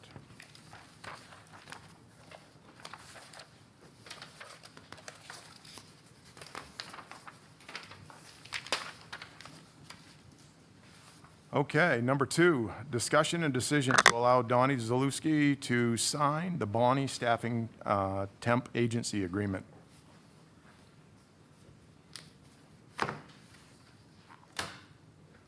Need a motion. Approve as written. Second. Discussion. So this, we had a discussion with Bonnie Staffing. Really, we're just trying to open the door for any talent, and there was also discussion of having possibly a temp secretary, executive secretary, and that might buy time where if we fill a town manager position, the town manager can then choose who the next, opening the door of who they, giving them more options of them being able to choose who the next person is. However, I have made a decision that we're not going to turn away good talent. So I did tell Bonnie that it could be a temp to hire as well. Basically, I see this as opening the door to whatever we can get in. And the good thing about this contract is we don't pay anything until we agree on someone. And then we pay 20%. And then we pay 20%, which is significant, but they go out and they do the vetting, they find people, and they bring us candidates, and up until that point, until we choose, we don't pay, so. And is it a year you pay that, or as long as It's as long as it goes, so, I see. I believe. Or as long as we choose to, so they are an employee of Bonnie Staffing. Gotcha. So they hold all the employment risk, and until we choose to take them on as a permanent, we would be under this contract, I believe. Okay. So, And then it's 20% of the annual salary. For full-time, right? You're As long as thinking we're of not full-time? full-time. Into a year. Right now, we're looking at temp, so what is this? full-time temp. Yeah. What is this 20%, 16%, 10%? That's if they only work that many hours? Yeah, I think so. So we still have to pay them, right? Because you said we don't have to pay them until we hire them? We don't pay them until they work for us. Yep, Well, I yeah, understand that. yeah. But if you said we don't have to pay the 20% until we hire them full-time, but there still is a payment schedule to pay this company. That's if they bring us a candidate and we say, okay, we're gonna use them, then we start paying them money. But they've got to work.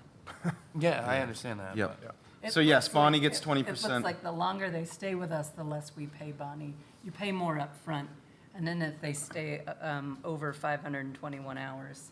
Okay, I didn't look at I just saw the 20%, which is initial first time, which is significant. It made my eyes open Yeah. pretty good, but. The only other comment I would have, Donnie, is we have a hiring policy that lives in the town somewhere with HR. Yep. And we would just want to make sure that whatever boxes you're checking here in terms of background checks, drug screens, vaccinations, et cetera, are consistent with the hiring policy. Yeah, so Renee and I talked about that with the rep from Bonnie Staffing, and we can implement whatever personnel policy we want to with their hiring. So we can increase the scrutiny or decrease the scrutiny of their hiring to reflect our personnel policy. Okay. Yep. Did we look at I all? would just vote for consistency. Yeah, Of and we can encourage them to be, have more scrutiny than our personnel policy if we choose. Have we looked at the MMA for a temp secretary, or is that I have reached out to them for services, and it's kind of limited. limited? Yep, and so this is just a creative avenue that we're Nice. just throwing it out there. And I'm hoping we get a really talented person. I'm really hoping a talented person comes, but as of now, we do have some candidates that we are bringing in to interview. But I'm seeing as opening the scope of who we can. And then also, it creates some movement. If we do get a temp, and then the hiring process of the town manager could coincide that, and it creates, an advantage there, where if we're just fishing to hire right now, or is it attempt to hire? And so I believe it gives us more options for the potential future town manager and what we're just trying to deal with right now, so. Any further discussion? All those in favor? For those who don't know, that Donnie is typing minutes from time to time right now, in addition to being our wastewater treatment manager and our interim town manager. So this will be helpful. Thank you, Donnie. Yeah. Okay, moving along. Number 3, discussion and decision to amend Appendix 1 of the traffic ordinance to include the following roads. A, the Molunkus Road from Cornville Town Line to the intersection of Route 150, and B, High Street from the municipal parking lot to the intersection of North Avenue. So moved as presented. Second. Discussion. You want me to speak on that again? Could you be a little more technical? Sure, I'll give you a breakdown. Oh, this is for the all-wheel drive, David. So what this is was a slight overlook on my part. In February, we asked to submit an application for North Ave to be ATV accessible. High Street is less than 1,500 yards, 1,500 feet, sorry, in length from where the access currently ends to North Avenue. But the Molunkus Road is longer than that. So in order to have this and have it be legal so that people can get into town and ride, we need to get Molunkus Road opened up. And I'd also like to have High Street. I don't want any gray area. I'd like it to be written down that all of High Street from Madison Avenue to North Avenue is approved for ATV access. That makes it a big loop, and that allows riders to come in from many different towns. I did the loop on Friday. It's 88 miles round trip. It's a great ride. So just kind of, state approved it way faster than I thought they were going to. So I thought I had more time to get this approved. So signage and all that stuff's all ready to go, or? So we as a club are not allowed to sign anything on North Avenue. That all has to be done through the state. They have reached out to Brian and Jason. In the urban compact, I believe is what they called it, which is roughly from Laney's Pit, Stewart Hill area, south, the road commissioner will get a bundle of signs from the state and he will have his guys put those up. From Stewart Hill north to the Molunkus Road, the state will be putting those up. They will require that the ATVs run with the traffic at the speed of traffic, because that's what they normally do, unless Brian and the road commissioner work that out separately. I'm not aware that they're going to do that. Putting up arrows and things like that, I have worked with the state to get permission so that things can be directed and people know where they're going. Those signs have been ordered. They're currently, today they were out there doing their dig safe and making sure they know where the signs can go and everything, and those will be being put up shortly. Okay. Are you facing any opposition, Chris? Police chief said that I blindsided him when I called him. He was the first phone call that I made when I got the phone call from the state. And I said, no, sir, I did not blindside you. You were at the meeting when we asked Nick to appoint a letter so that the town could speak how they felt and what the goods and the bads were on this. And you were there and you spoke, against it at that point. So you knew this process was in favor. Other than that, nobody has been against it.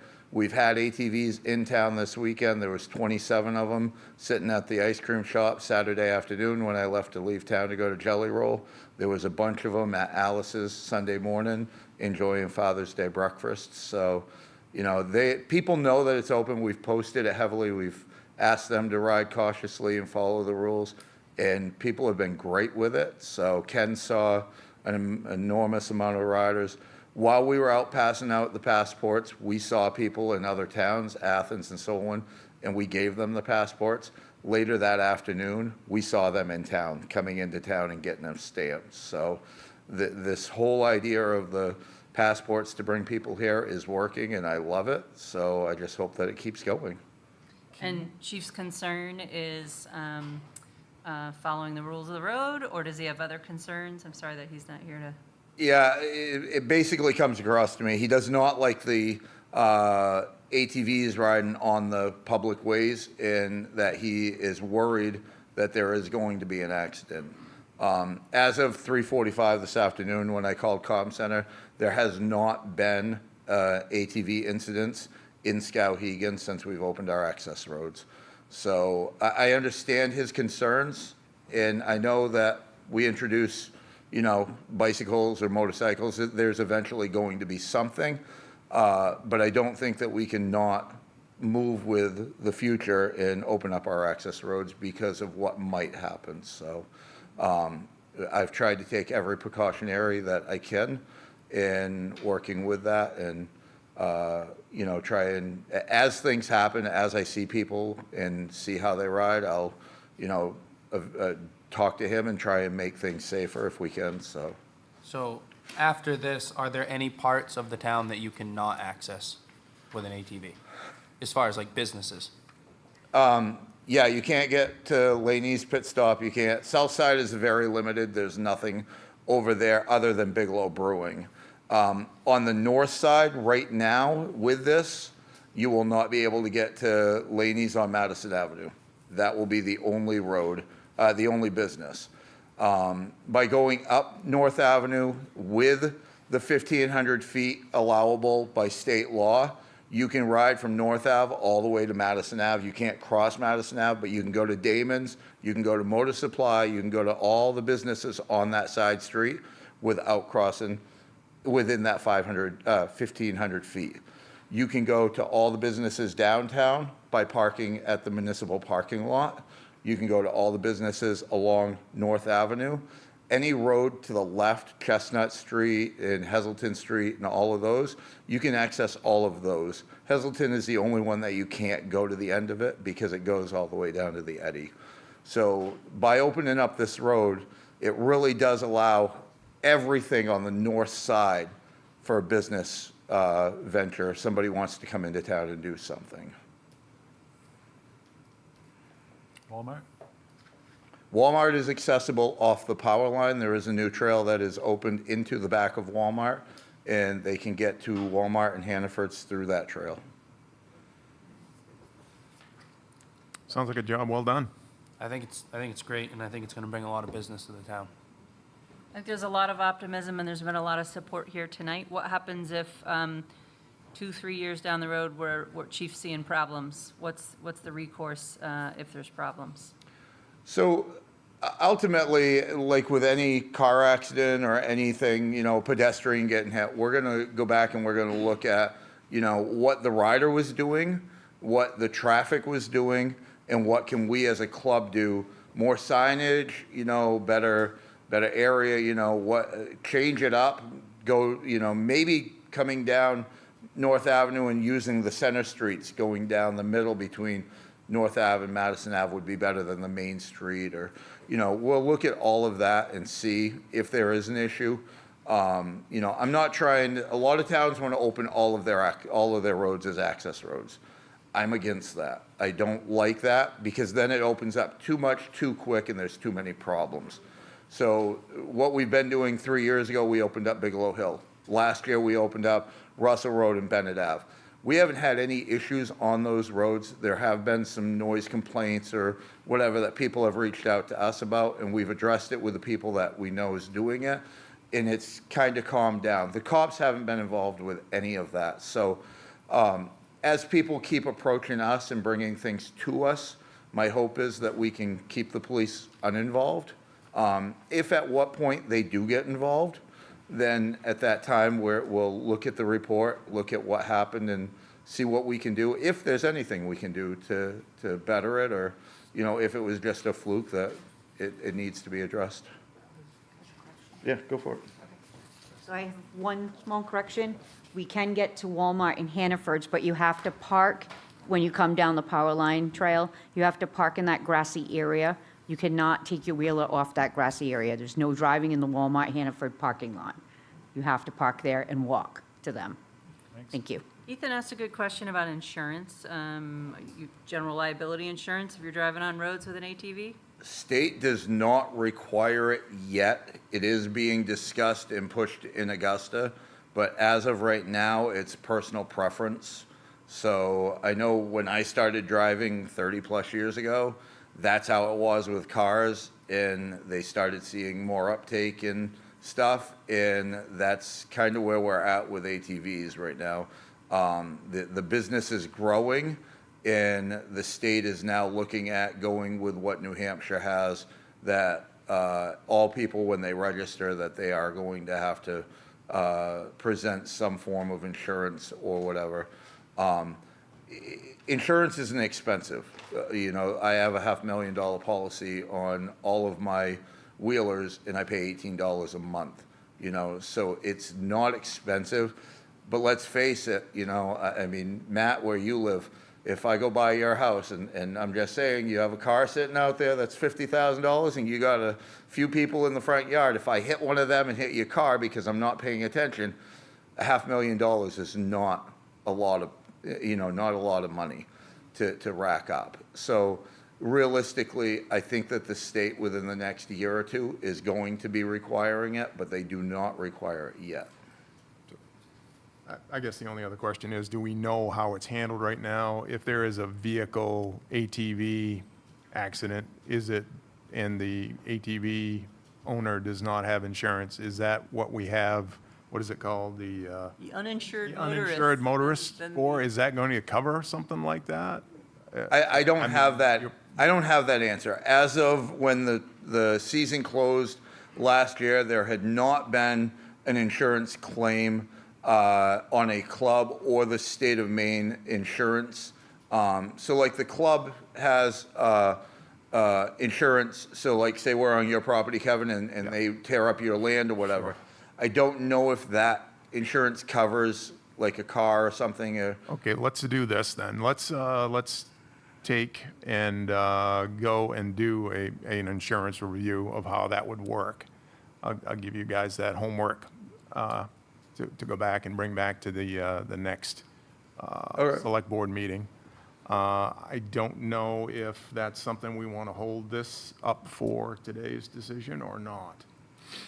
Well, I just don't want, if they get in an accident, to come back on the town. I know we have some roads, but like, what's the liability? Like, if someone gets in an accident, like, is there a chance that it comes back on the town? So an ATV is not going to be any different than a motorized bicycle right now, driving on the sidewalk, okay? It's going to fall on the person driving it. If they hit somebody, that person's going to sue them and take their machine or whatever, at the very minimum right now. If you guys don't approve this, pretty much because of the insurance piece, I'm going to shut all of the roads down. There won't be any more ATV traffic, because it's going to come across really harsh to ATVers that they can ride the Russell Road without insurance, but they can't ride the Molunkus Road without having it. But I think it's just an overall, the whole umbrella of the insurance question, I think, is something. Sure, absolutely. That's all. The state covers every club with a $5 million policy. We, as a club, also have to purchase a $5 million policy to be a club. So that way, if somebody comes after us, we cover the first 500 whatever, and then the state steps in. That has never happened in the state of Maine yet. No club has ever been sued or used their insurance yet. I know that we're working on borrowed time on that, and someday, somewhere, it's going to happen. But I don't have that answer because it's never happened. So I'll reach out. Joanna was on the phone with the insurance people before we came down here, and I'll find out, see if we can find out any information, and I'll talk to the Maine ATV Coalition, because they handle more of this than anybody else. This is what they do. So I will find that information out, and then find out what the town would need to do if there's some sort of paperwork or whatever to sign off on, where it's an access road, but it just to make sure that everything and everybody is covered. Okay. It sounds to me like a state legal issue, and one that we're not necessarily going to police as a community, but there is a risk measure there where Sure. then it's on the automobile owner to carry extra uninsured motorist insurance, so then that falls on the automobile owner to buy more insurance to protect against ATVs, or there is if what you're saying is true, there's a policy at the state and the clubs have a policy. I would love it if you would come back with more information around what those policies will cover. Will it cover damage done by an ATV rider to a non-ATV driver? Yeah, and I know that it will cover property, meaning like our trails and stuff. If they go by your house and they run into your fence, or they run into your car while it's sitting in your driveway or whatever. But I haven't asked that question, how it works. To another ATV. Anything like that while we're on your property, I know that it covers all of that. If you're out mowing your lawn and they run into you or whatever, But I've never asked the question, how does that work if it's an access road? So that I need to Or, you know, find out. Pedestrian in a town-owned sidewalk is Yeah. injured by an ATV rider, who's picking up the liability for that? Yep. Definitely will. Different than like I took a right-hand turn and somebody blew a red light and I T-boned them and they didn't have any insurance at all. My vehicle was still covered to the tune of like $20,000, but I didn't get my $500 deductible. I shouldn't have had to pay that deductible, but I did. So would it be any different if something like that happened with an ATV? That's why a driver would buy uninsured motorist insurance, is to protect against an altercation with another driver that. Okay, that's not an automatic thing. That's something I elected, apparently. You need Okay. to pay extra for. And if insurance is based on, if it's going to use the club's insurance to help with the liability, what happens if other riders are from other clubs? I guess we'd have to. Not a club Not a club at all. So I know the answer to that one. The minute that they come onto our trails or our access roads or anything that we are managing, it is covered under our club insurance. So that's why everything that we have is licensed with the state so that they know who's covering what areas. So even people that don't belong to the club that live in town, they're still Yep. covered under, Yep, if you get a ATV today and you take off and you ride it, out the Canaan Road and you do something wrong, you're not affecting the club because we don't have that. But if you ride it on our trails and you're not a member of the club, you're still coming back to the club because it's our trail and we maintain that, so. I bet the answers are readily attainable. I'm sure that like the Greenville understands this very well, or Oh, yeah. towns. So I think that it shouldn't be a problem, but it's a good question. Yeah, I'll be meeting with the people from MAC and, a lot of state people tomorrow at the conference over in Machias. So I'll have these answers, within a few days and of getting back and get them to you guys so that we'll know what the answers are and we'll have the answers for that, so. okay? Is there time urgency to approving this tonight, or are you wanting to? I mean, they have all the other roads. Oh, see? I did a quick Google AI as well, and the liability to the town is based around a failure to maintain or a failure to warn on the actual condition of the roads.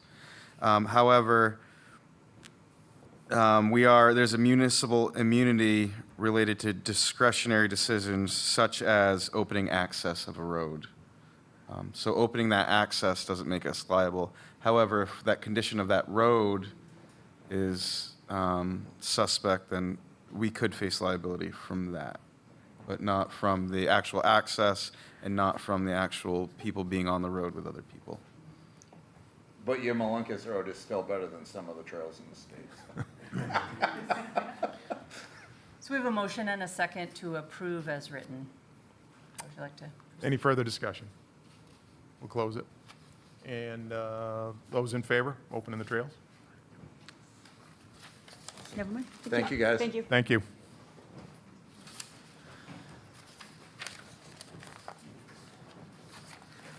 Okay, moving right along to the treasurer's warrants to be approved. 90, 91, 92, and 93, totaling $1,244,246.78. Move we approve as written. Second. All those in favor? Yeah, my only question was about that fridge. Where's that big expensive fridge happening in town? The $7,000 fridge? Yeah, where's that? That's the rec center. Have you seen the kitchen up there? I have a long time ago, I just can't remember where It's they're. pretty legitimate. Is that a walk-in fridge? It's a pretty legitimate kitchen they got up there. So. Oh, Gail, sorry. I forgot to mention this.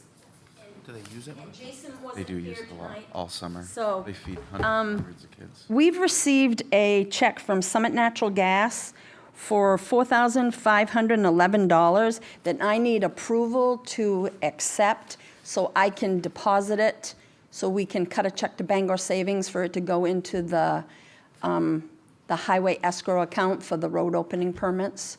So I'd like to get it in I make a motion that we approve a check from Summit Natural Gas in the amount of $4,511.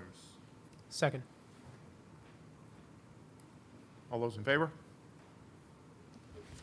And then we had a motion on the table to approve the warrant as written. Oh, did we already vote on that? We already voted. Yeah, on we it. already voted Okay, on Yep, awesome. already voted on that. Thank you. Yep, we're good. Thank you. Thanks, Gail. Okay, other business. Christina, thank you for waiting. And I know I do have the insurance printed out up here. We'll just need if it's approved, we'll need the application to be signed. Great, and I have the original right here, so, yes. Along with some other stuff. Here.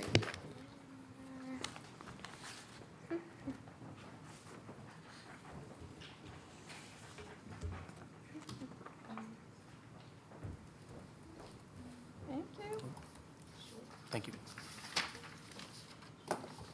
Okay, I'll read this while you're. Thank you. And this is a parades and processions approval for Main Street, Skowhegan's boardwalk Groundbreaking, groundbreaking yes. ceremony.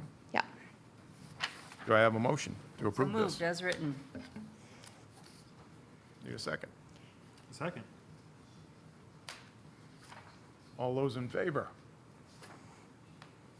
You can just explain. Sure, and I Quick, actually that'd am be happy great. to give a River Park update generally. We have not been sitting idle since, as you might imagine, since the December 2025 vote at the special town meeting for Main Street to take the lead on the River Park project, which includes not only the Whitewater Park, but the boardwalk.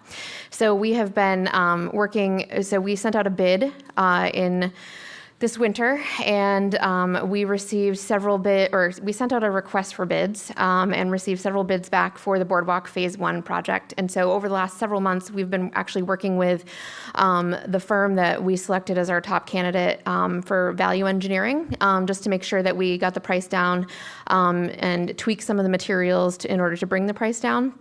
So we are looking at about just over $2 million project for Phase 1. And so that is being supported by, and has been supported through the design process by the Community Project Funding Grant from 2022, which was supported by both Senator King and Senator Collins. And then recently in May, we were awarded another $334,000 from the Expedia Trail Fund to add some more square footage to Phase 1, which was the add alternate in the bid. And so we're thrilled to be able to, let's see here, I guess it's officially 4,187 square feet of boardwalk. And we are using locally sourced within the Northern Border region cedar. Northern white cedar decking, and it'll be a 17-foot wide deck. And then there will be ADA access along the parking lot space. And so this Phase 1 construction is actually going to start this week. The fencing should go up tomorrow. I will have a COI for the town before that happens, just as required insurance. And so we're thrilled to be able to host a groundbreaking ceremony on Monday at 11 a.m. I hope everyone will attend who can. I'll be giving remarks about the project and where we are going from here. And then Senator Collins and Senator King will both be in town. And then I am thrilled to also announce that, and I've been waiting to make this announcement for months. Dickie, I really wanted to come and make this announcement a while ago. But we just received a $1 million naming gift from the New Balance Foundation for this project, for the Skowhegan River Park generally. And in fact, none of the money that they have given us is going to go to Phase 1. It's going to help support Phase 2 and the match that we needed for the Northern Border Regional Commission grant, which I'll talk about in a second. So we are thrilled. A representative from New Balance, the foundation, will be here on Monday also to give remarks at that 11 a.m. groundbreaking event. So please come out and join us. It's going to be a thrilling day. And I guess maybe something that not everyone is aware of, but this project, so the boardwalk, is one piece of the greater Skowhegan River Park vision. And the Whitewater Park, of course, is the other piece. And so the boardwalk actually started with this plan called the Riverfront Renaissance Plan. And the original design rendering that I saw was from 1999. So 27 years later, we're making it happen, guys. So couldn't be prouder. So that's Monday. Phase 1 will get started. I have been in touch with downtown business owners who will be adjacent to the project, but people will be able to get in and out of the parking lot as they have been doing, and that driving lane will be open, and if for some reason we have to close it, we will alert people a week in advance. We've already made that very clear to the contractor. We're thrilled to work with Blaine Casey on that. They will be our GC, so Blaine Casey. And they've set up an office in 185 Water Street, so that way we don't need to have a trailer downtown, and no porta potties either, hopefully. So they'll be using a bathroom of ours as well. So construction fencing going up tomorrow. Ideally, and then we are going to have to close the walking bridge, and I know that this is disappointing for people, but we are going to be digging out the ground in front of the bridge where it comes into downtown on the Water Street side, and so it will not be safe for people to use the walking bridge until this project's complete. And I know we have a number of people who do use that bridge on a daily basis, and so we worked with the town. We met with Jason and Brian, and we also have been meeting with the Turners, who now own 6 Main Street, the plaza over there across the way, and we're working on a pedestrian reroute, and so signage will go up for that once the walking bridge is closed. So we're taking care of that too. Just wanting to make, as you know, this project try to mitigate all the potential issues that might happen from construction. So pedestrian reroute. Great communication. We're planning on, we have a full communications plan for boardwalk construction with the local business owners. Yeah, we're excited to make it happen. And it's going to be great once it's done. Also, just a couple of other updates which are included in your handout. In addition to the $1 million name and gift from New Balance, we've also raised since January $1.4 million in additional philanthropic and corporate commitments for the Skowhegan River Park project.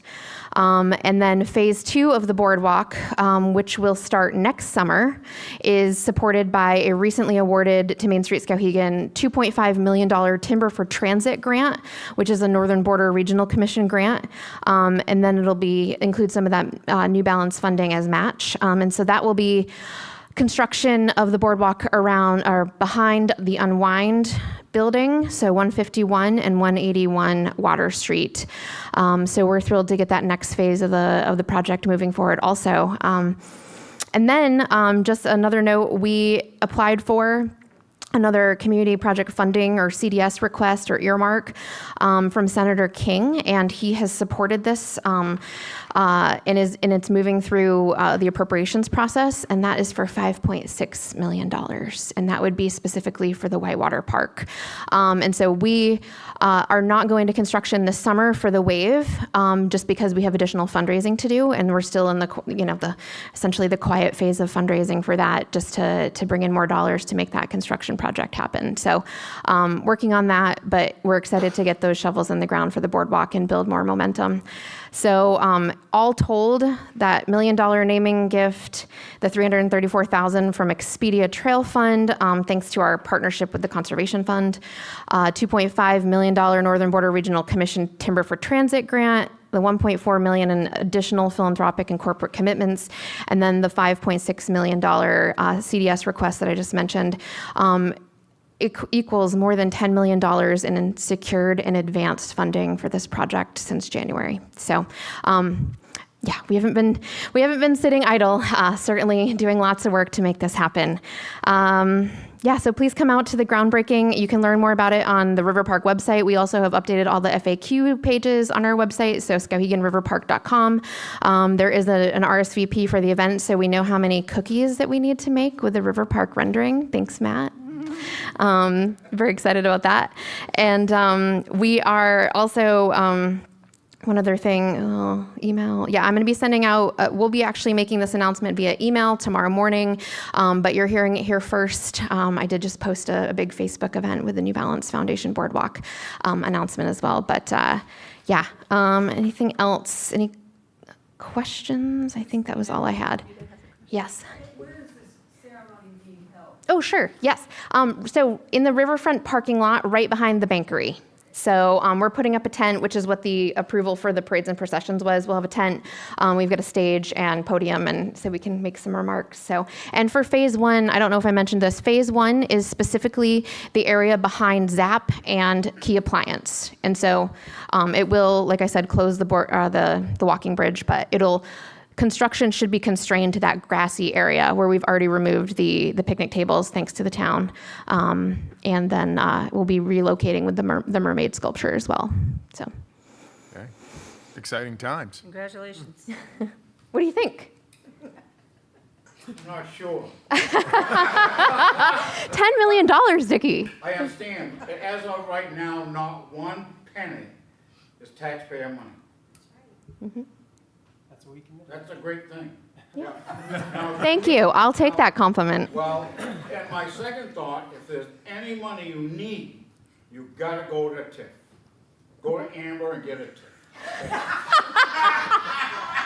The downtown TIF money is out there for anybody that says downtown. Pennies, So, it's pennies. Pales in comparison to what she's They've raising. never failed in the Yes, past. she can I'm come to the. sure They won't fail in the future. Noted. Thank you. Yeah. Sure. So is that where, like, people are gonna go, once this is all built, is that where everybody's gonna go to watch? Yeah. And all that? I thought it was on the other side of the river, I was messed up. with South that. side don't get it. So actually, we are actually working on access on both sides of the river. So when we build the wave, that will actually have access on the south side of the river. But for now, we're starting with the boardwalk here. And then eventually we'll be adding access on this side as well. So there should be 2 new access points eventually. So where are people gonna park? When this is all done, are they gonna park in the municipal parking lot? Like behind her place, Amber's place, like behind Heights? Is that where people are gonna park to go walk over there and enjoy that? Or are they gonna try to park behind Zapp's and then nobody can get into Zap?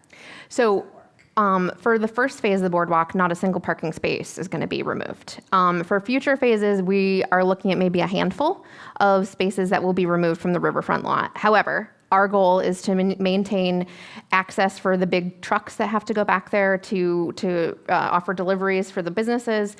And we also recognize that parking is still a need. And so we are going to do our best to create a beautiful boardwalk that people can enjoy and gather on, and we can host events on, but also maintain the working waterfront that we currently have. So people will be able to still park out back.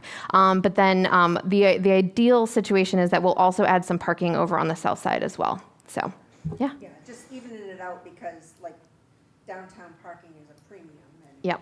and also, like for people that can't walk long distances, getting up close to those stores and, you know, the back of Joe's for, you know, that business is in there and all that. That's important to people that can't walk very far. Yes, totally agree. So that's why we're going to continue to maintain access and parking back there. So, yeah. And I just also want to mention, we see the value of Skowhegan being an outdoor recreation hub. It's a significant value for the region and the state, frankly. And so the work that we're doing is great, but we're also thrilled to be partnered with the ATV Club. And we think that recreation of all types is important. And so we, motorized, non-motorized, paddling, et cetera. We have Youth Summer Learning Series coming up, free day summer camps for kids in the area, run through our Skowhegan Outdoors program. We've got a number of great events happening through that program. And so we just want more people to get outside, and we're trying to make it happen through free access. Excellent. Thank you. Yeah.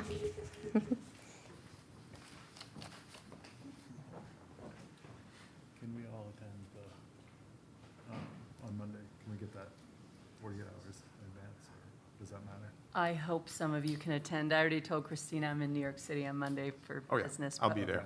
Absolutely. But please go. Yeah, please do we go. need It will to, be exciting. Do you need to post it as a meeting? Oh, that's a good question. I don't know. What if we see three? What if 3 of us are at the grocery store at the same time? Ignore each other. We have to, don't say hi. I think it has to do more if a decision or a vote is made. Yeah. No discussions. You just Okay. can't discuss anything town. No standing together. We want to look biased anyway. All right. Moving on, number 6, unfinished business. Town Manager Community Advisory Committee. I updated you on that already during my select board member update. Perfect. Can I add one thing to that? Unfinished business? Yeah. Yeah. To the advisory committee, in the past, the town manager has usually been tax collector. And when Christine was here, she was the figurehead, and then it came to me, and I still have it. But it is very urgent that we as a town get someone who can be a tax collector and also have those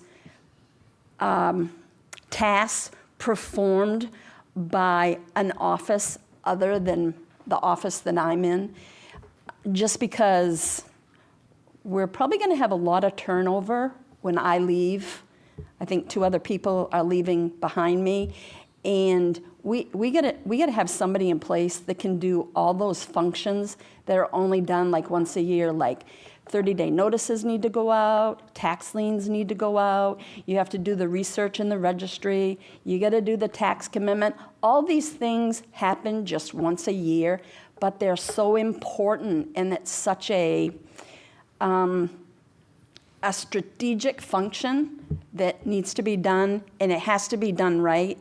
And pretty soon I'm going to be sending out 30-day notices, so that's something that somebody's not going to learn. I'm going to be doing liens. We're going to be doing a tax commitment. So in the journey of finding a town manager, we need somebody who can take on that and also maybe have some administrator other than someone in the front office, because that front office is going to be overwhelmed when it comes time for all that stuff to be done.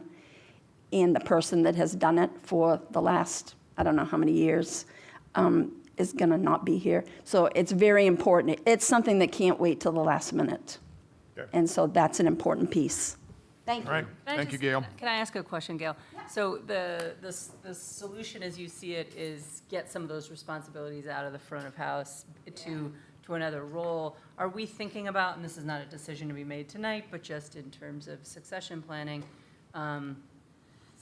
SOPs? In my business, if I know someone's transitioning, we're doing SOPs, we're doing video recorded task analysis so that there's a record of how to do something that stays beyond.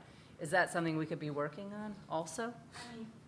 Probably. I'm going to be, what's an SOP? Standard operating procedures, like how do you do the task? And they can be written, but I have a bookkeeper who is worth her weight in gold, and she records everything in a screen recording. It's her narrating doing the task, so that if someone needs to learn it, there's a record of it behind. I wish I could be that thorough. Okay, well, I'm just thinking, like, we've got some time to be thinking about that, so. How I learned how to do it, Rhonda left, and she left, and I was like deputy tax collector, and I had to do 30-day notices and liens, like within my first, I wasn't even in an elected position, but in her office. Yeah. So she was tax collector, and it was, I had to do it. We have great manuals, and Trio is great in helping us do this stuff, but it's just, the more people that know how to do it, and if you have a tax collector who's hands-on, and in years before, like when Pat was here and Jody were here, and I'm going way, way back, Pat was the tax collector. Jody was her administrative assistant, executive secretary. She had her hands in doing that stuff, and she is basically the person that, I learned all that stuff Yeah, from. and some of these tasks only roll around once or Exactly. twice a year. It's like So once if a you're, year. you're correct to flag these things, and if you're heading into tasks that you think you're gonna be doing for the last time, or the second to last time, we should be setting up some shadowing, or we should be setting up someone who can help you capture the SOP, even though that's something that might be beyond what you wanna do, but like, we should be thinking about that. Yeah. Thank you. What exists now, there's something in Trio that is like a manual for town operations, essentially. So by department, do we have task lists for each department? So,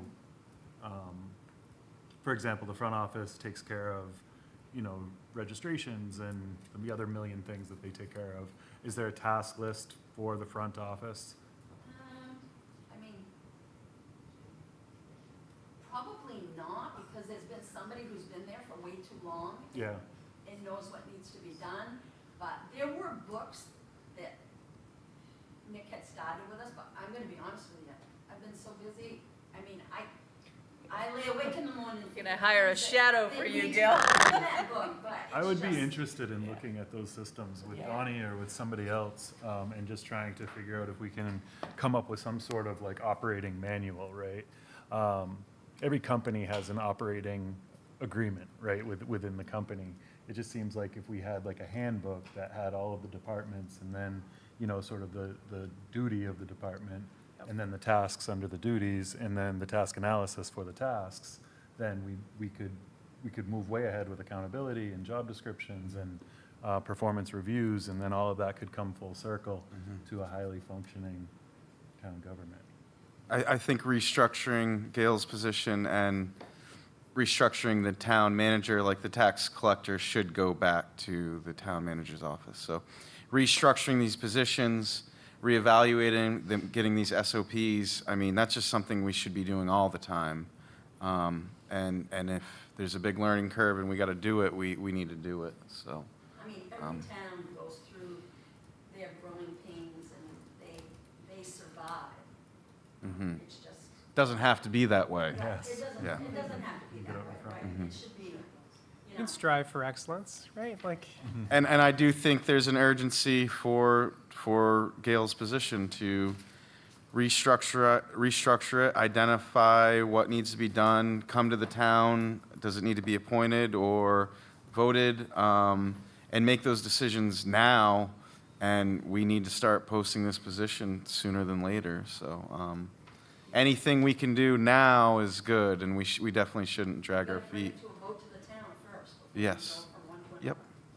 And that will be, you know, the select board's decision to, do we want to make that fundamental change? And if we do and we don't, we still want to restructure and identify and do SOPs regardless, so.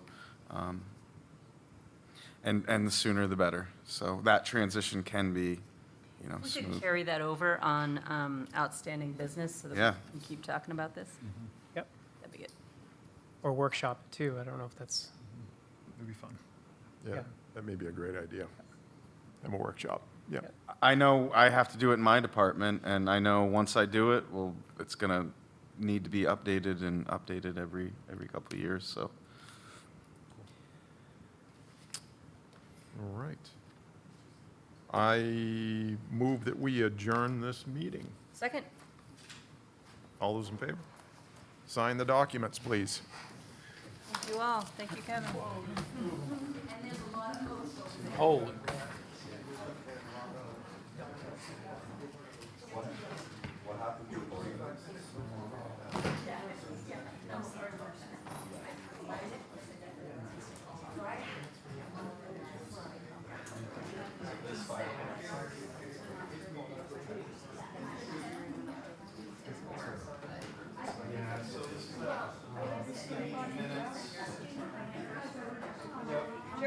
Ask away.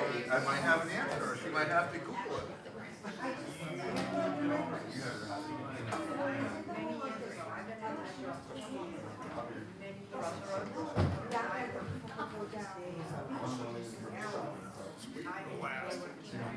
You guys got a lot. Beach Meadows and Pleasant Street are approved prior commitments like 10 years ago. Those have been sitting prior. It's not out, I don't think. It's not Beach Street. Oh, it's just the. Beach Street is part of that 1,500 feet. You don't, yeah, okay, I was thinking Bennett Avenue, yes. Yep, so, but they have to stop at Madison Avenue.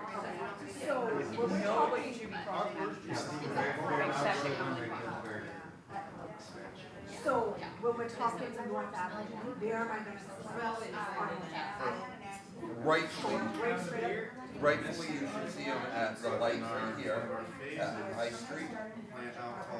Okay, they are allowed to go from High Street all the way up Molunkus Road, past the animal medical clinic to the Molunkus Road. All the way up. 1,500 feet.